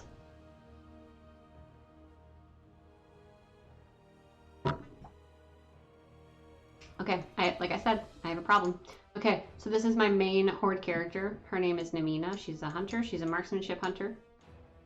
I adore her. I love her so much. Her name used to be Nimi, and then I got it in my head that her real name was Namina, and Nimi was like a nickname. So essentially, I ended up name changing her along the way.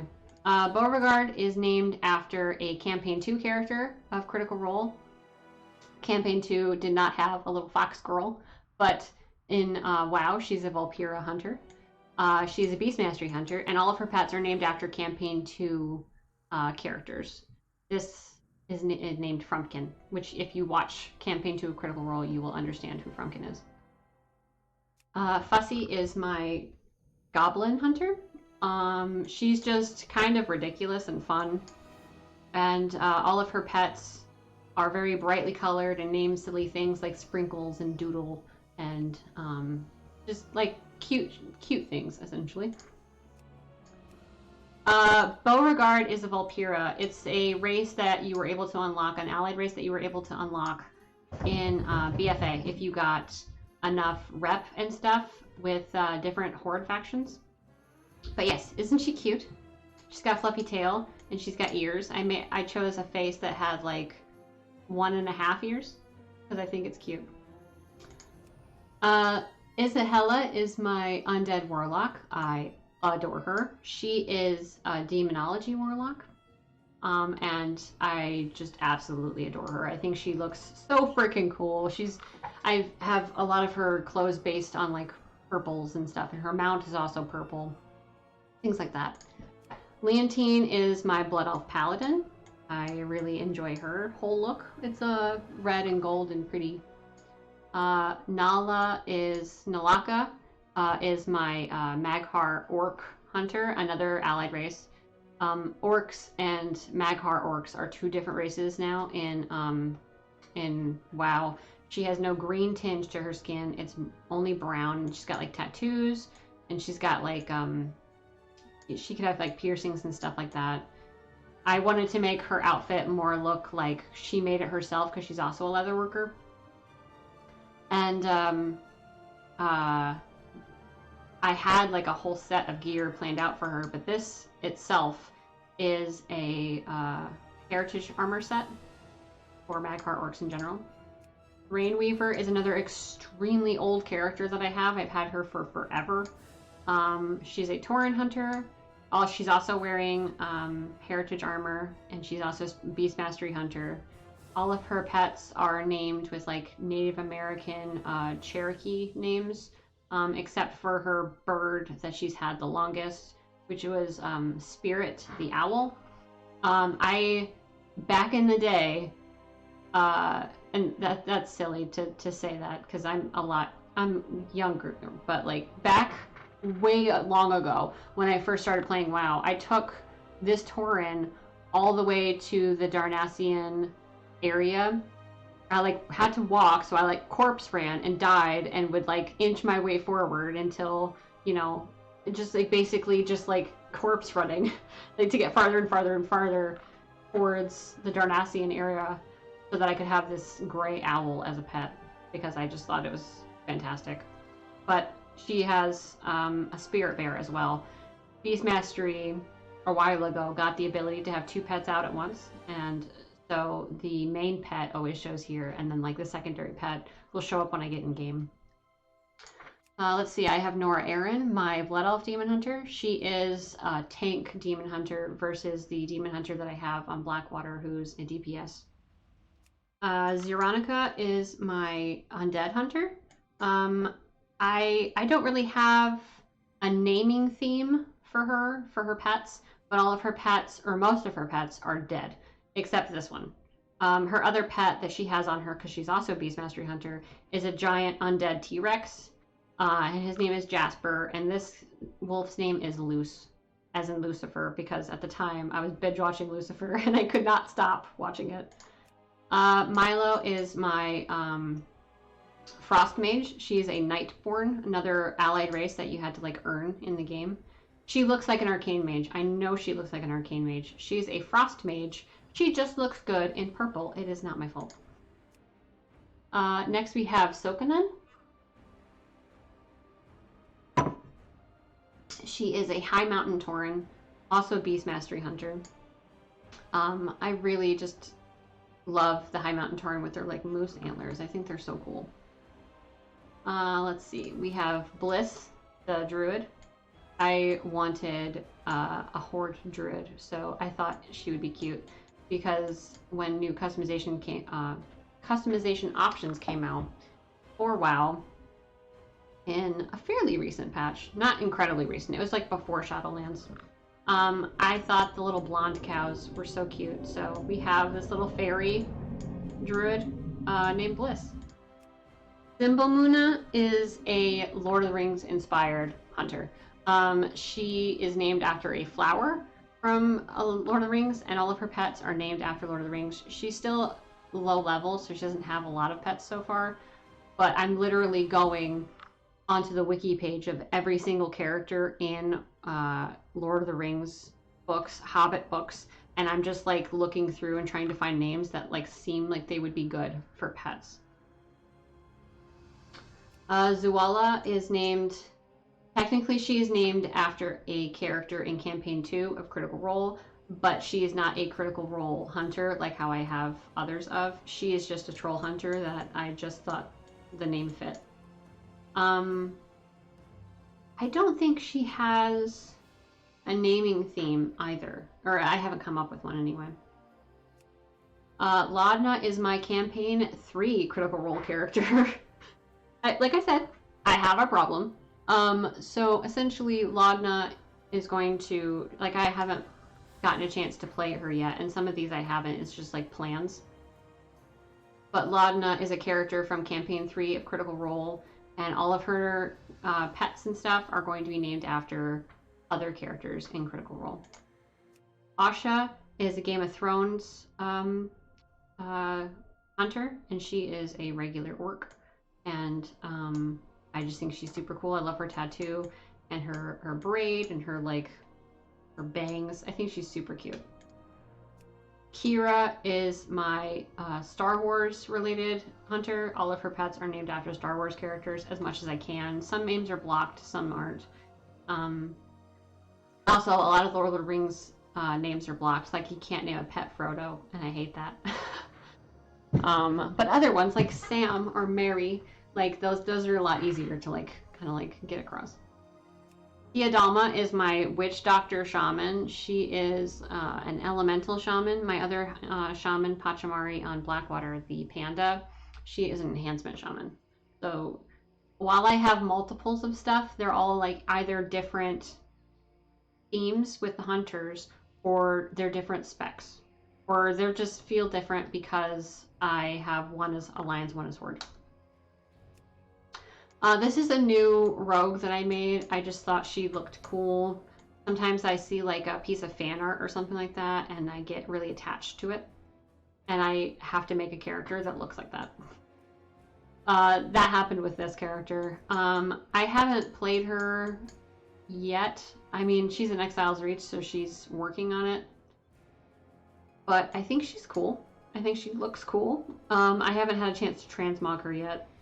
And some of these people I haven't, but people like Rainweaver are completely transmogged out, and Isahela is completely transmogged out. Stuff like that. Okay, last but not least, Moonguard, another extremely popular RP server where I have a few more characters, just a few. Arcathia is one of my newest characters. She is a dwarf hunter who is a marksmanship hunter. All of her pets are named after vampires in pop culture. This specific lizard is named after Silas Briarwood from Campaign 3 in Critical, or Campaign 3. Campaign 1 in Critical Role. Also, Silas Briarwood is shown in The Legend of Vox Machina Amazon Prime show. But Arcathia, in my head, is a vampire. I made her super pale, and I gave her red eyes, and I designed her transmog to be black and gray and red. So she kind of has like an evil kind of tinge to her. I love her. I think she's great and spooky. I leveled her over the holiday season, so she's kind of a new 50 for me. BB McCree is my knight warrior, my human warrior. I enjoy her a lot.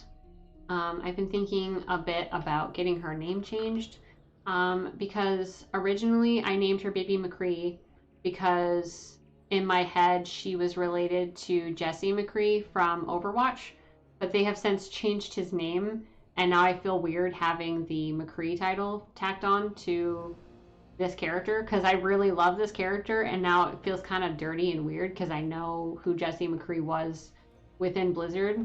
Not a good person, so I need to change her name. But she's a cute character if you just don't look at her name. Shifu is my Pandaren monk. I love her. She's fantastic. Pike is named after Pike Trickfoot in Campaign 1 of Critical Role. And the last Critical Role character that I have, because I can't make a war cleric, I thought the closest possible thing would be to make a holy priest and just kind of give her bigger armor that looked like it was made of plate. I would love if they made gnome paladins a thing, but at this point they haven't. Natalia is kind of modeled after Black Widow. Obviously Natalia has one T in it, but there's only so much you can do on an incredibly popular server, so I had to add a second T.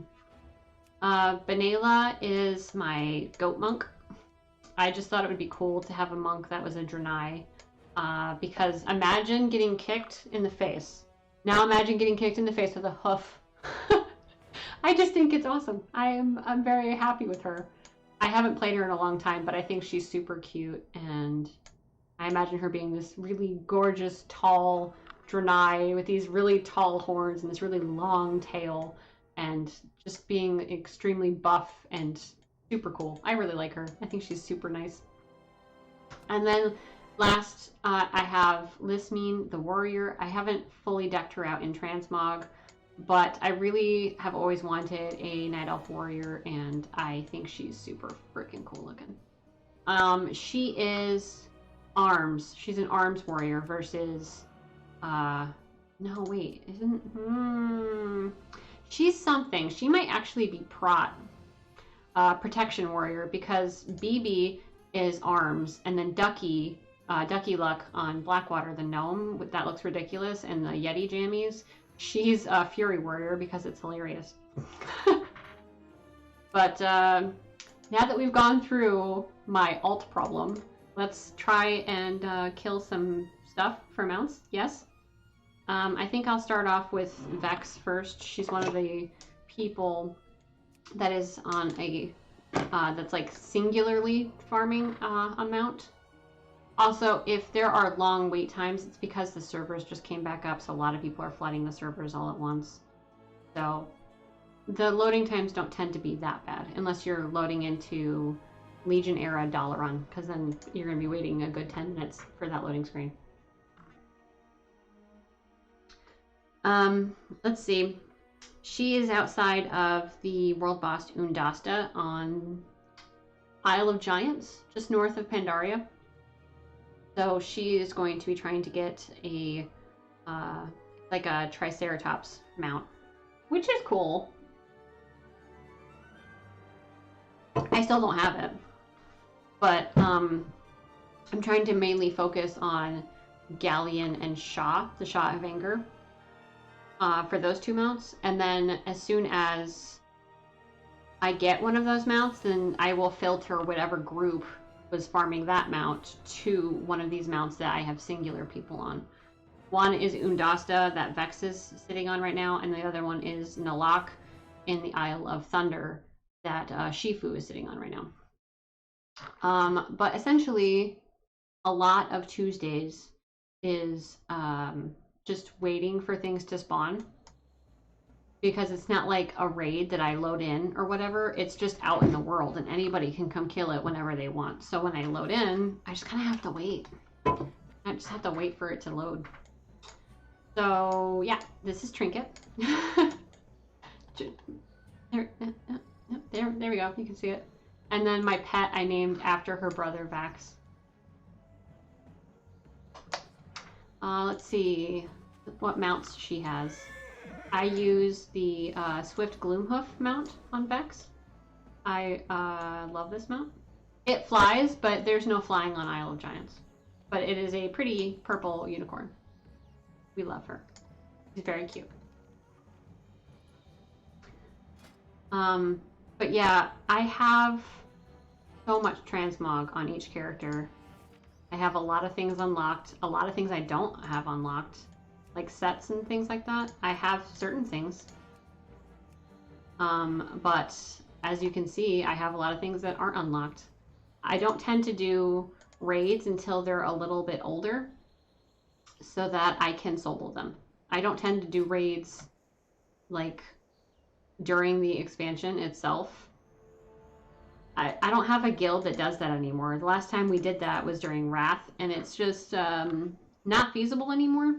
Like, pretty much the only people in my guild are me and my alts and my mom and all of her alts. My mom plays WoW too. She is my healer.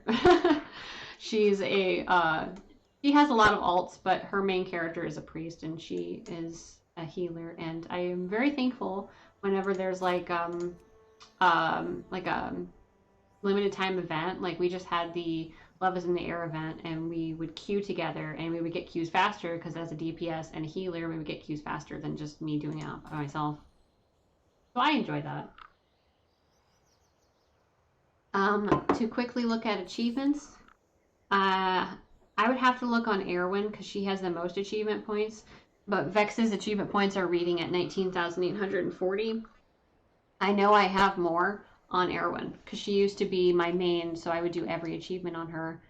But she hasn't been my main in years now. So like I still have all of the achievements on her, but all the new achievements I've been getting on Cass since Legion. So all of Legion achievements are on Cass. All of BFA Legion achievements are on Cass, and now all of Shadowlands achievements are now on Cass. So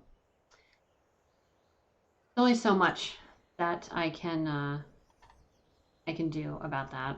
But I can just look at achievement points for every person that comes up. Let's see some interesting things.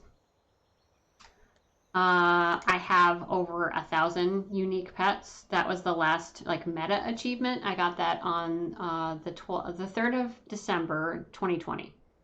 I got 1,000 unique pets. If I go into my pet journal, it says 1,067 is how many I have. I had to farm this like item. I think it's called Pocket Pet Dimension or Pocket Pet Portal or something like that, where I had to increase the amount size of the pet journal because I was getting so many pets that the game was like, no, you're at cap. So then I was like, well, what does that mean? And I had to then Google and find out how to get a higher cap, which I did do. And now I have over 1,000. So there's that. But at the time, I was just like holding pets in Cass's bank because I was trying to get it unlocked, and I couldn't do it right away because it was based around world quests in Legion. But yeah, I have a lot of achievements having to do with pets, having to do with getting stuff from battle pets from old raids and stuff like that, getting them from like every pet in Pandaria, every pet in Northrend. I have all of them. Looking at the collections tab, I have over 400 toys. I have like the biggest meta achievement for toys. I'm not sure where I am total. Right now it says 416, but there are 701 toys total, and I only have 416. Like I'm only barely over half. And then mounts. Mounts are huge for me. Obviously, we are now farming mounts. And I have over 350. Because that was the last meta achievement I got. The last meta achievement I got was on 2/18/2021. And then I come down here. I'm at 379 out of 400. Now the way mounts work is that I have some mounts that can only be used by certain characters. Like on my Shadow Priest Goose, she is a tailor, and I have made some flying carpets on her, and those add to my mount count when I'm on Goose, but I can't access them on anybody else. So essentially that mount count is usable by a single character. So however many mounts I have that are usable by a singular character are 379 total. But if I go in here, I have 425 mounts. It's just only some of them are usable by certain characters.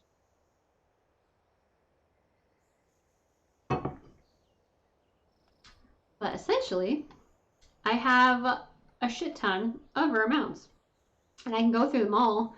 But I have, all the ones I have favorited are my dragon mounts or like super rare mounts.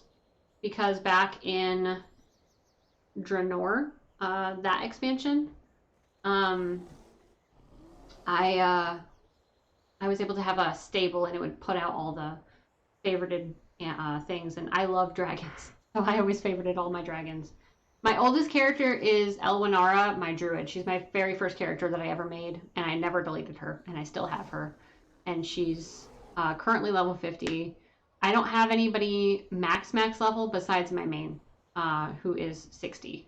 The closest I have to another max level character is Nimi, who is 57. But my oldest character is Elle, because she was the very first character I ever made. Ever. On WoW. Ever. Because I wanted to turn into a cat, and I thought it was cool. So my Night Elf Druid, Elwinara, is definitely my oldest character. But yeah, let's see. The most rare mounts that I have. I have the Ashes of Valar from Tempest Keep. I got that on L, actually, speaking of L. Let's see. I got Experiment 12B from Dragon Soul. I've got the Drake of the North Wind from Altarius and the Vortex Pin. My most famous character? I don't really think I have a famous character. I had a character that was my main for years, like from Burning Crusade till Legion, which was Erwin, my gnome mage, but she's not been my main for a really long time. I don't really think I have a famous character. People on like a hunting forum, like a website specifically for hunters in WoW, know my hunters, so I don't know if you want to count those as famous characters. But I guess probably my gnome mage, but she's not. I don't ever really bring her out anymore. I bring her out every Tuesday to farm mounts, you know. I have the Onyxian Drake from Onyxia. I have Aeonax, the one that's dropped from Aeonax and Deepholm that flies around. It's like the wait, no, gotta kill stuff. This is Undasta. He's the guy I kill for the mount. We're gonna open this shiny pile of refuse and not get them out because I never get them out. And we're gonna get a staff and some gold and some dinosaur bones. Way to go. So now I'm gonna cross that off and get on another character, and then we'll keep going through mounts. But the mount that does drop from this specific dinosaur is like a Triceratops Stegosaurus looking thing with like a big like headdress and like stuff like on his tail here. Those like rings. Let's go get the singular one, Nalak, in Isle of Thunder with Shifu. If there is some lag, I'm experiencing it too. It's because the servers just came up. Also, Moonguard is an extremely busy server.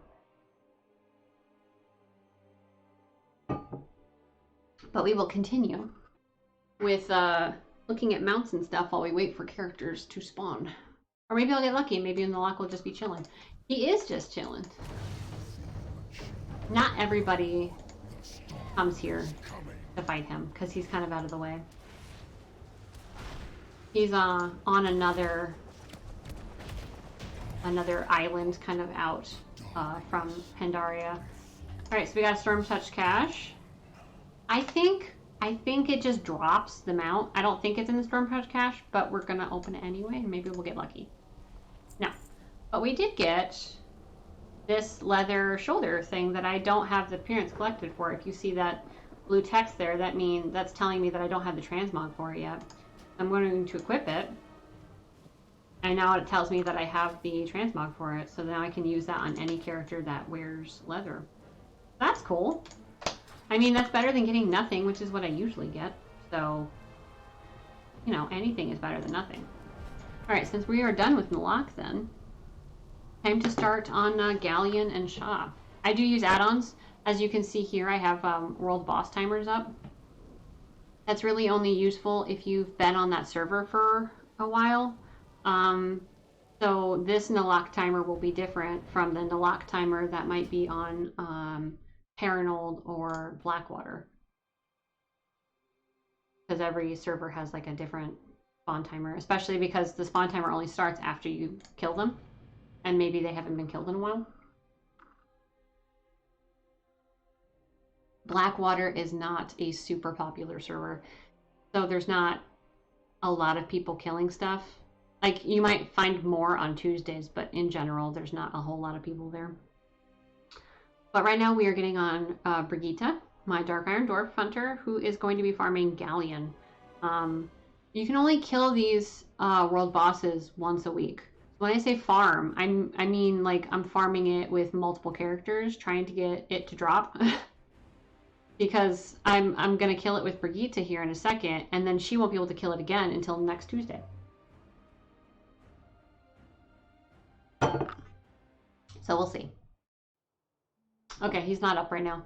This Galleon timer for World Boss Timers might not be accurate. So we'll see. But essentially, this is Brigitte. She's got a bear named Ash, and she's got this fire puppy named Brim, as in Brimstone. And then her companion pet is Dante, the little molten corgi puppy. If I look back into mounts that I have, let's see what else I have that's interesting. I have a time lost protodrake that flies around Storm Peaks in Northrend. Trying to just look at rare drops. I have the one that drops in Stonecore. I have the one that you get from what's that place called? In Ghostlands. Jeez, it's been forever since I have done that one.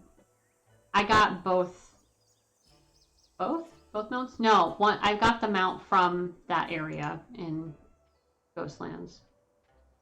Zulaman. Zulaman is where the bear is from. I got the other two things from Zul'Gurub. The panther and the raptor.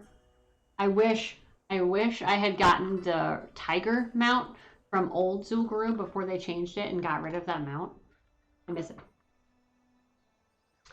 Let's see. I have stuff from Rep. I have stuff that has dropped from rares in the new expansion. This cool looking frog mount. I have ones that are specifically tied to storylines in WoW. Ones that are from the ancient Argent tournament in Icecrown. I have all of the ones from there.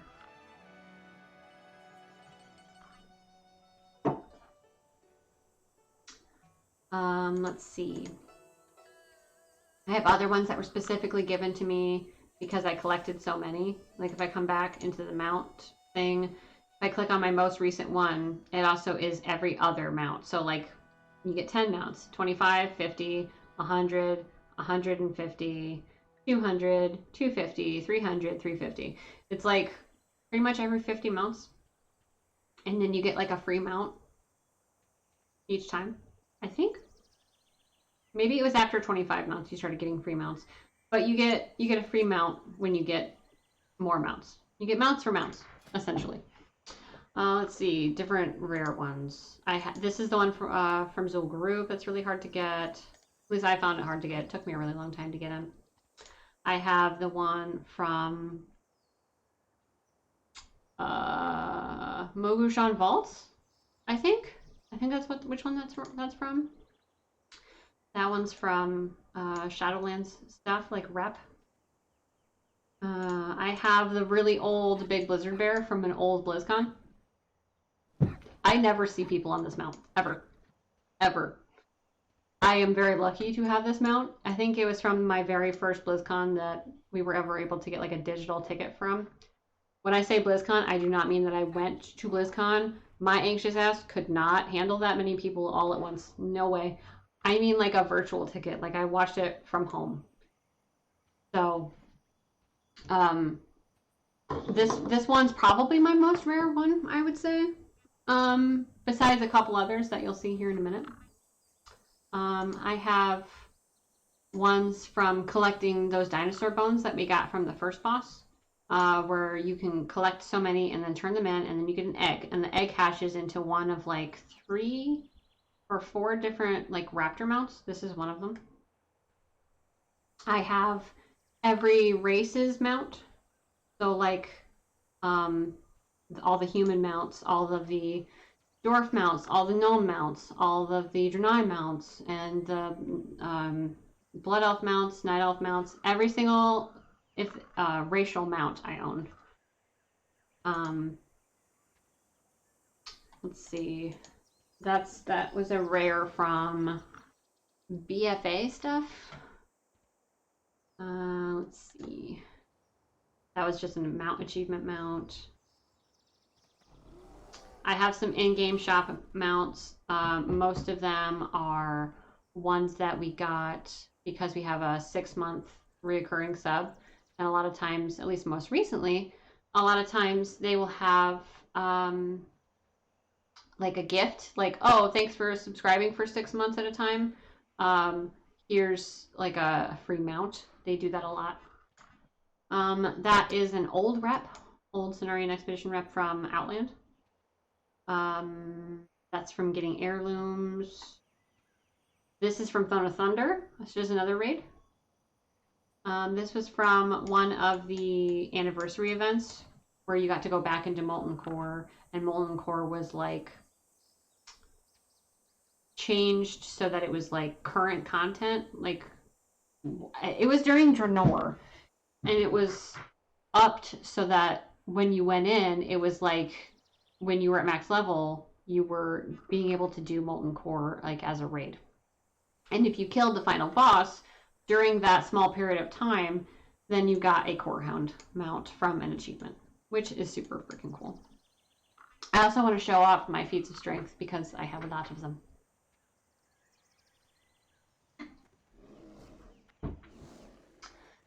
Let's see. I got this Dreadwing from Draenor era where I had to collect so many Apexis crystals, and this one cost 150,000 Apexis crystals.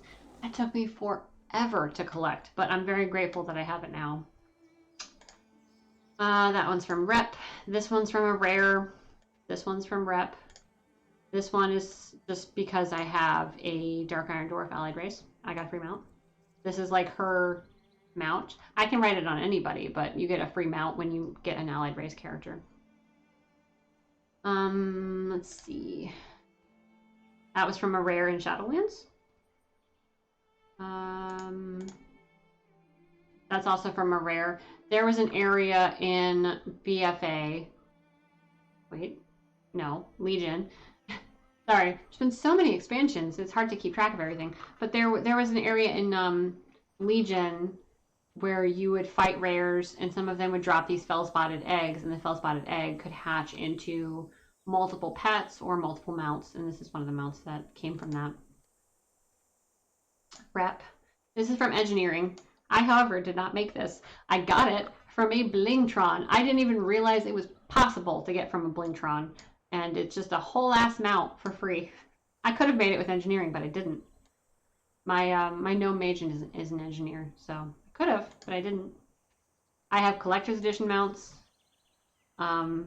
This one is specifically for Warlords of Draenor. I try and get a collector's edition because 9 times out of 10 it gives you a mount, and if I'm trying to collect all the mounts in the game, I need that mount from the collector's edition.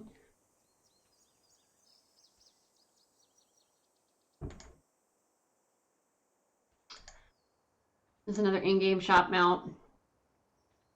I either got it while it was on super sale during some event or for free with my 6-month sub. That's, again, collector's edition mount. Alright, wish me luck. Real quick, Galleon just spawned.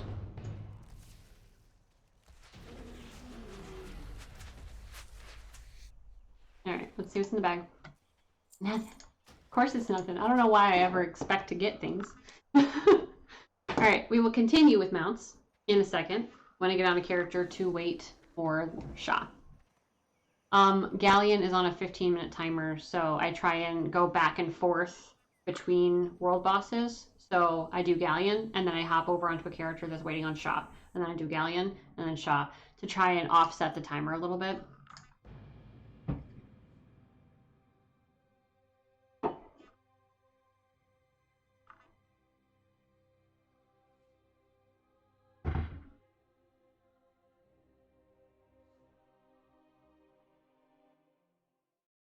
Alright, let's see. Oh, he's up right now. Wish me luck, everyone. Did I get anything? No? Yep, no. Of course not. Anyway, moving on. Real quick, because I have 15 minutes until Galleon spawns again. And Shah is a little bit different. He spawns between 10 and 20 minutes after you kill him. It could be 10 minutes. It could be 11, 12, 15, or exactly at the 20-minute mark. It's stupid, but that's how it works.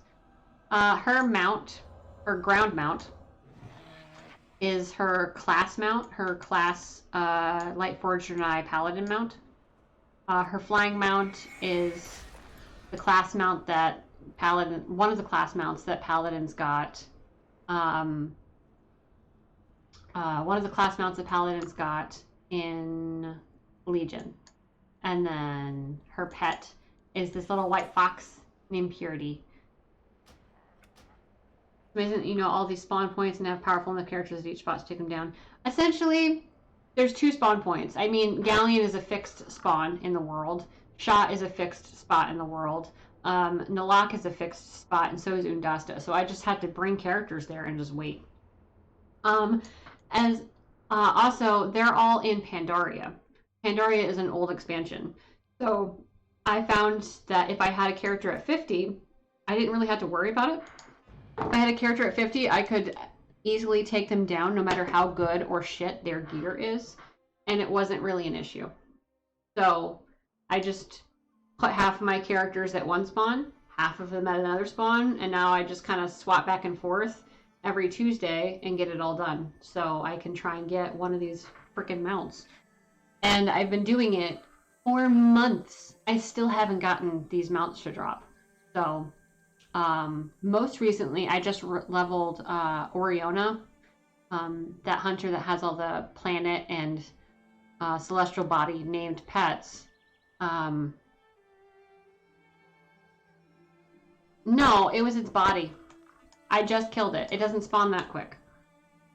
I promise.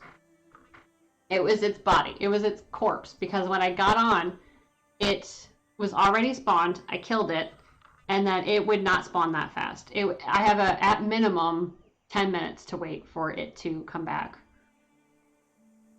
But this is old content. So as long as I have somebody who's 50, I can just absolutely destroy it, even if they have really bad gear. But most recently, I got Oriona 250.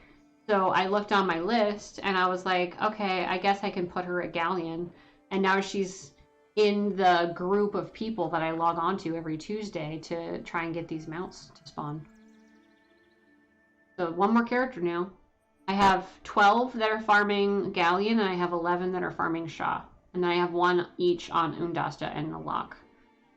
So then I will shift people over to those other places once I get something to drop, and things refuse to drop, so I just don't want to. Back to mounts. Let's see.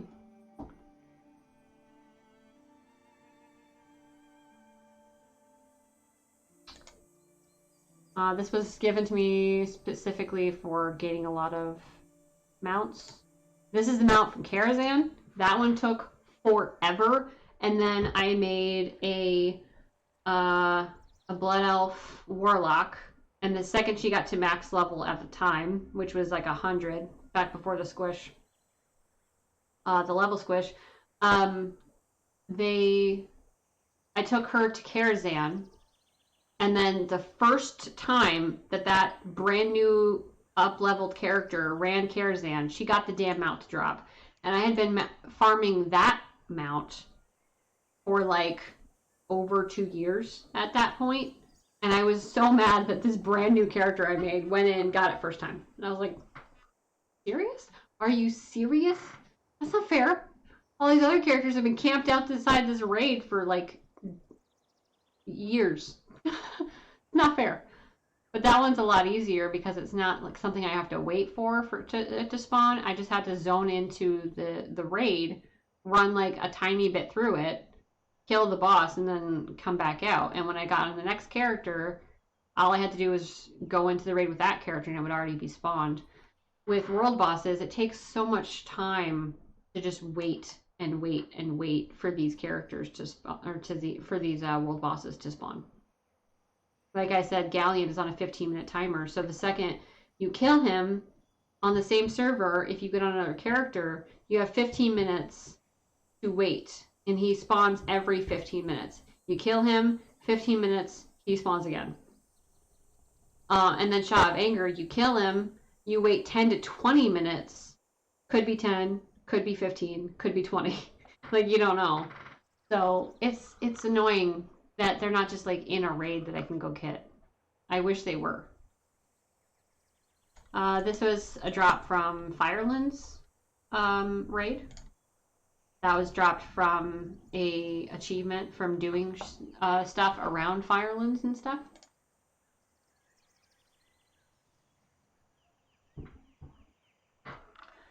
This one is from another mount achievement.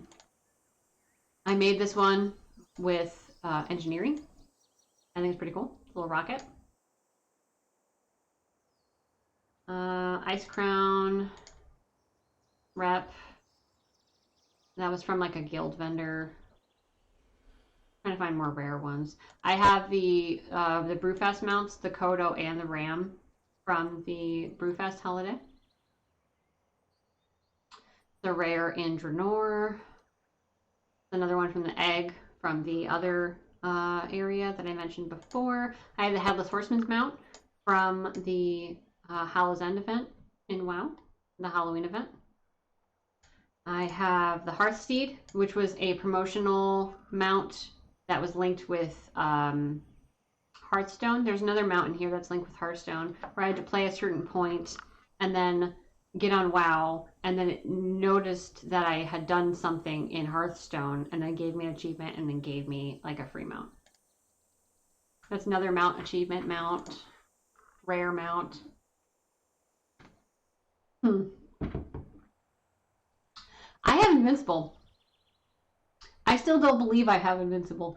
I don't even know how long I farmed this mount, but essentially it only drops on heroic, and the highest percent chance is 25 heroic.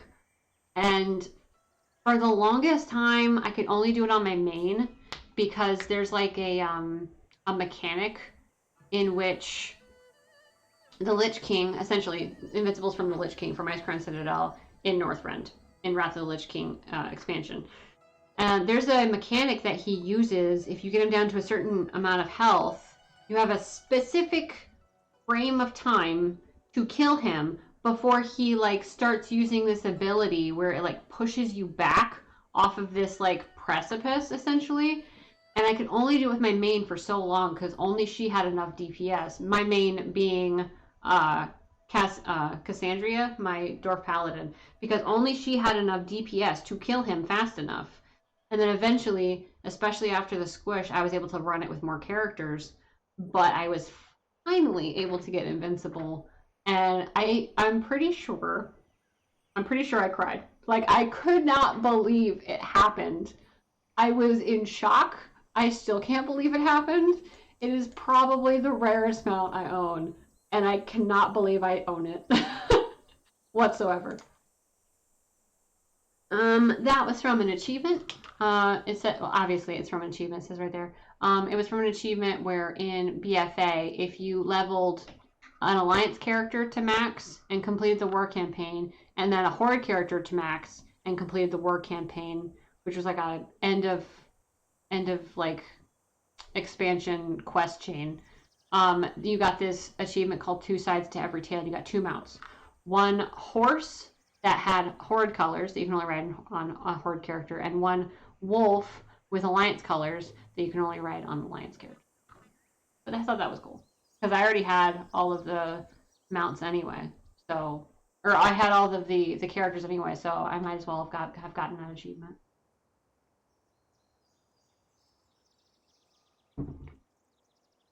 I have all of the gem panthers from jewel crafting. I have every single color. There's like 4 or 5, something like that. There's jade. There's sapphire, ruby, sunstone, 4, and then the jeweled onyx panther. All of the regular colored ones were fairly easy. It was just like basic materials and then like a shitload of gems that matched the color. For the jeweled onyx panther, it was a pain in the ass because what you had to do to make the jeweled onyx panther was you had to make one of each of the other mounts. So I had to make 2 of every mount, essentially, one for me and one to save, because the recipe for this panther is every other panther mount, and then you put them all together and it turns into this mount. So I had to make 2 of each of these, and then I had to do it again because my mom wanted all the mounts as well, so I made her all the mounts. That was from a rare. This is from having a cool Tyrion. Allied races give you mounts. That's like the #1 reason to get an allied race. If you don't think that they're cool looking, at least get them so that you can have access to their mount. Mount from allied race. Mount from a rare. This one was another one that took me a really long time. Essentially in Legion, in this zone called Azuna, which you can see right here, that's all you get. Like if you look it up in the Mount Journal, that's all you get. Just it's in Azuna somewhere. What it doesn't tell you is that it is based around these shining purple crystals that only spawn in like, okay, so like a total, there's like, I want to say there were 20 locations for these crystals to spawn in the entirety of Azuna, but only 4 of them, 4 or 5 or something like that, would spawn at a time. And you had no idea which of the 5 locations they spawned in, so you'd have to check each of the 20 locations to find the crystals. And then after you clicked all 5 crystals before someone else did, because it was based on who got it first, you had to click every one of the 5 crystals before someone else did, and the second you clicked the 5th crystal, this NPC hippogriff that looked like this would spawn, and then you would click on it and it would just hand you the mount essentially. And the thing about the crystals is that they're not up all the time. They're up on like a 24-hour timer, something like that, 24 to 48-hour timer. So you had no idea when they were going to spawn. And then just suddenly they were there. And then you had to go around and find the other ones, because usually what would happen is that you would stumble upon one of them and you'd be like, oh, shit, the crystals are spawning right now. I need to go find all the other locations. I need to check each of the 20 locations and try and find them all. And so many times I would get on like the 4th or the 3rd one, and then it would show in like game chat that somebody else had gotten them out first. And I'm like, fuck. Like I didn't get it that time, but I finally got it, and it makes me so happy. And this mount belongs to my gnome mage Erwin, because she's the one that did it. It was before I quit playing her as like my main. But yeah, she was the one that got this mount. I'm extremely proud that I have this mount. It's a very pretty, like purpley pink lavender hippogriff. It's very pretty, and it flies, so all good.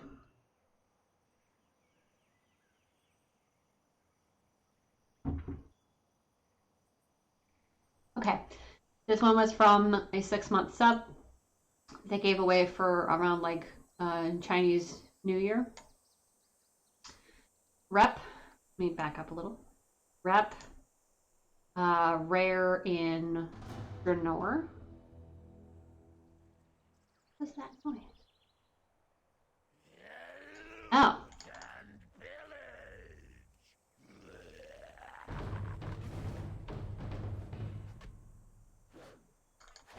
Alright.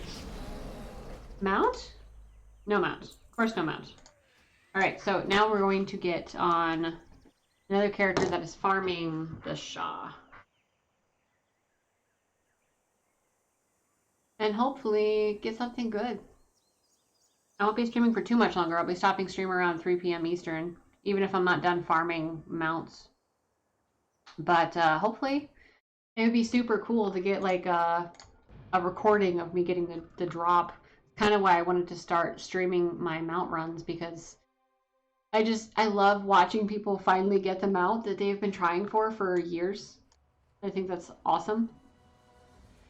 Okay, so this is Erwin, my no mage. I always spawn a Blingtron whenever I spawn on her, simply because I know I can get mounts from the package. I did not today, but it doesn't mean I wouldn't every time. Let's see, her pet that she has out is a little mechanical puppy. Kind of hard to see in the grass there. There we go. Little mechanical puppy named Brutus, but I call him Cogsworth. I name all of my companion pets. Let's see, my mounts that I have on her. I have her class mount from Legion, which is basically a manhole cover that has purple magic in it. I don't really like it, but I do like that I got it. So I tend to use it on her sometimes. This is one of the newest mounts that I got on her that I had to farm for. A rat mount that I really like. Also, when this happens, these geysers, that means that the boss is going to spawn soon. So I have that going for me at least. So cross your fingies and maybe we'll get something good. People are wishing luck, so I'm wishing luck. Never know, could be good. I also use the Gnomergon Mechanostrider on her because she's very proud to be a gnome. All right, let's see. Nothing.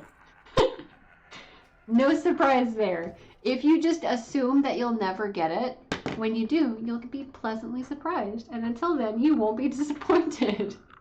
But I also use the Gnomergon Mechanostrider because she's very proud to be a gnome. And then I use the, it's like a mechanical bird that I got from an achievement in Battle for Azeroth. And then also the aforementioned pink lavender hippogriff that I worked really hard for.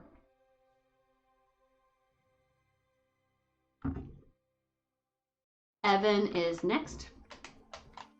Her pets right now are Bucky, this big rhino, and Shen, this white lion.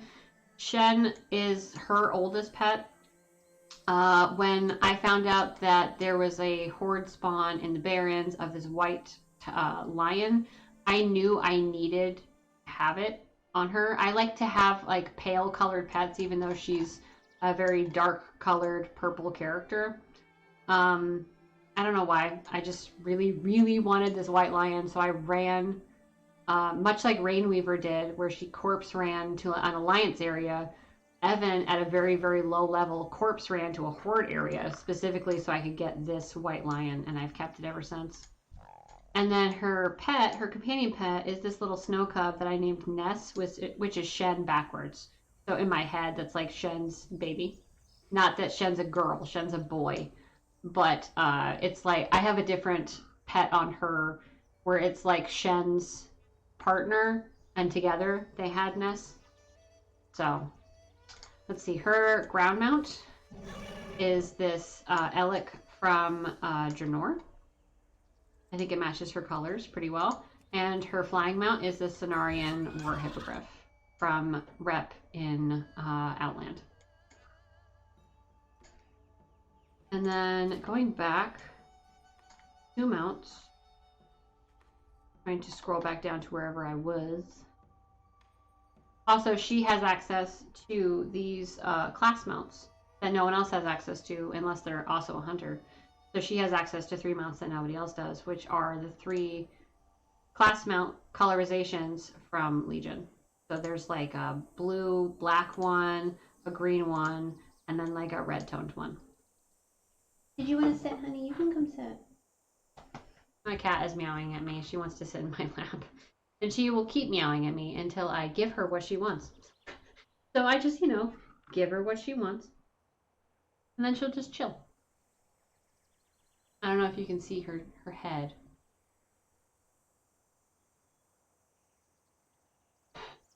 Anyway, let's see. That is from a rare recently. That was from the anniversary event. If you killed a rare in the most recent event for the anniversary, you got this mount, which I think is pretty cool. That's from a collector's edition. Let me scroll down a little bit more. This is from a rare in Korthia. That was from getting so many toys from a rare in BFA. It's a rare in Draenor. You're just being a very sweet being, aren't you? Yes, you are. Hi. Let's see. This had to do with some garrison mission that I did back in Draenor. This is another anniversary amount. It looks like Deathwing. It's pretty freaking sick. You had to do a long line of like old raids all during the time of the anniversary event, or else you didn't get them out. But I did, because of course I did. Anytime there's like a new mount to get, I will do everything I can to get said mount. I think there's hair or something on my neck. Let's see. That has to do with getting so many reps in Pandaria, and then I got access to another mount. She's doing her little circles where she has to get comfy before she lays down. Let's see. That was from a rare in Firelands raid. It's from Argent Tournament. And then doing certain quests in Argent Tournament gave you the Silver Covenant rep, and then once you got exalted with that rep, you could buy this mount, which is what I did. Ravenlord is like an old school rare mount, or older school than all the other ones that I've been showing recently, from Sethic Hall's Heroic in Outland. That's how rare that is. Or how old that is.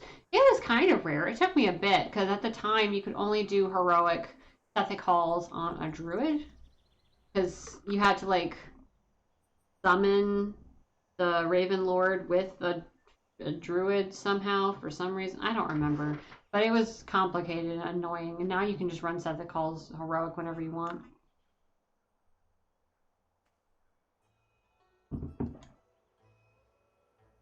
This is also a really old school mount, the Rivendare's Death Charger from Stratholme. I remember, God, that was so long ago. I'm sure if I look at my feats of strength, which we will do after I'm done looking at all my mounts, I'm sure somewhere it tells me when I got it, but that's probably one of my oldest rare mounts, because that's from like a classic dungeon. Like, classic is before expansions happened. It is an old mount for sure. There's another one of the Panthers I made from Jewel Crafting. Another one from a rare Draenor. That was from a 6-month sub thing. That was another promotion for Hearthstone. I never used this mount. It is so cute. It's the cutest little rat mount with a little scarf and stuff, and it flies. So it's super cute. But I never use it because all the models look so big on it. So essentially the only characters that the only characters that would be good on it would be like a gnome. And all my gnomes have designated mounts already. So Erwin has all of her gnomish style mounts, all of her mechanical mounts, and then the hippogriff mount that I mentioned. And then I have Karataika, my warlock. She has given mounts already. And like, like warlock Klaus mounts and stuff like that, or demon-y looking mounts that fit her character. So I don't really have a character that this fits, because like, I'll show you in a second here. Like, look how ridiculously large my character looks on this. Oh, that's right, it doesn't fly. That's why I don't use it. Because like, I don't use a lot of mounts that don't fly. But like, look how ridiculous this character looks on. Like, it looks like this poor rat would not ever be able to lift my character. Like, it doesn't. This poor rat. It is struggling. And it's so cute. It's such a cute little model. So I knew I wanted it, but I don't have anybody that it actually like fits well with. Let's see. Mechagon rare. Oh, fun fact. Apparently in 9.2, the newest patch, these fly now? They didn't used to. But they fly now. I didn't know that. I saw that in a YouTube video. But this is from Mechagon Achievement, I think, during BFA. It's a creepy little mechanical spider, but as long as it's a mechanical spider, we don't mind it. Because in this house, we hate spiders. I hate spiders. I have severe arachnophobia. But this doesn't bother me, because it's a mechanical spider. Another collector's edition mount, another rep mount, another rare mount. This one was special. This one was in Shadowlands, the newest expansion. You had to do like a maze, and then kill this NPC at the end of a maze. And then if you did it in the right order, like you had to like click these things inside the maze, and if you clicked them in the right order, after you killed the NPC, then it would drop this mount, essentially. That's from another 6-month sub gift. Another rep thing. This was an interesting one. So Blanchie spawns in Shadowlands in Revendreth zone. And essentially you had to like bring him these different things. Like first it was like grains, and then it was like horseshoes, and then there was some other stuff like apples or something like that. And you had to like do all of this within like a week, like straight, and then you'd be able to summon him after that. Let's see. Snowstorm is from the 30th anniversary. From, I think it was from a BlizzCon virtual ticket. Pretty sure. This is from Rares in Pandaria. This is very similar to what the Undasta mount looks like, but it is a different mount, so I don't care that it will look the same. I want it. This is a Throne of Thunder mount from a raid. This is an archaeology mount that took a long time. Like, you needed so many different archaeology fragments in order to get it. And I got it, so go me. But it did take a while. A long time. Because the world quest to get this mount was only up once a week in a month, and then it kind of like went through specific other things, like other world quests before it got back around to this one. I think it was like once every 6 months that you could do this quest. So that's another 6-month sub gift one. This was from another anniversary event. I'm gonna find more rare mounts. This was a rare mount that I got in the newest expansion. That this was, I gave to my paladin because it's a very holy looking horse, and I feel like that's a good fit for my paladin for sure. A rare in Draenor. Another rare in Draenor. A rare in BFA, I think. There's the mount from Vex. Her mount was also from the newest expansion in Shadowlands. Essentially, you had to like go find pieces of this like Dreamcatcher all around Shadowlands, or all around this specific zone in Shadowlands, Ardenweald, and then bring them to an NPC, and then they would like form it together, and then you had to go find a different NPC to give you like some sort of magic to imbue it with. And then once you use it, it would like shift you over into like a different phase in Ardenweald. And in that phase, there's a rare called Nightmare, like play on words because it's a horse. Oh, that's warning me that Galleon's gonna spawn. That's what that sound is. But there would be a rare there, and then if you killed that rare, you had a 100% chance guarantee of getting the spawn. So it's not really a rare mount. Anything? No. Of course not. I think we only got one more left. One more left in for Shah to see if we get anything good. I haven't even finished going through all my mounts, and it's almost 3 p.m. What in the heck?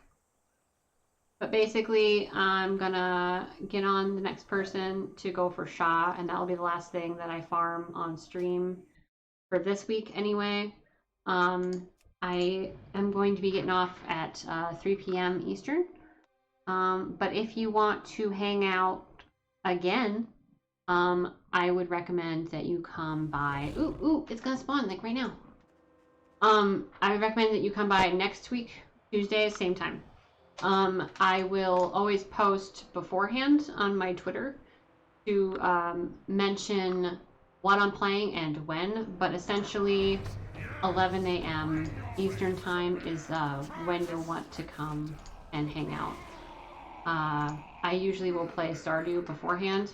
Of course, didn't get anything again. I'll usually play Stardew beforehand until the servers come up. But if the servers come up soon enough, then I'll just go straight into WoW. But if you're curious what I'm playing and when I'm playing it, I would highly recommend that you follow me on Decisively Games and Twitter. It is linked on my Twitch stream. It's also on the little card that plays at the end and beginning of my streams. It'll give like the little at where you can follow me. But I appreciate the company for WoW, and while we didn't get anything, that's pretty usual. So be sure to come by next week, and maybe, who knows, I could get something then. You never know. You never know. But I appreciate the company. Hopefully it was kind of fun to go through my characters and to go through some of my mounts, not all of my mounts, because we didn't have enough time. But, you know, just kind of hang out with me while I farm mounts and hopefully get them and then don't get anything, because that's what happens. Yeah, it was fun hanging out with everybody. Thank you for joining me. I appreciate it. Definitely check me out next Tuesday for the same type of thing. Stardew first, most likely, and then WoW. But if you really want to know exactly when I'm getting on and exactly what I'm playing, definitely follow me on Twitter because I always post there first. But yeah, thanks so much for joining me, and I will see you guys next week. And I appreciate you for coming. Thank you. Have a great day, everybody.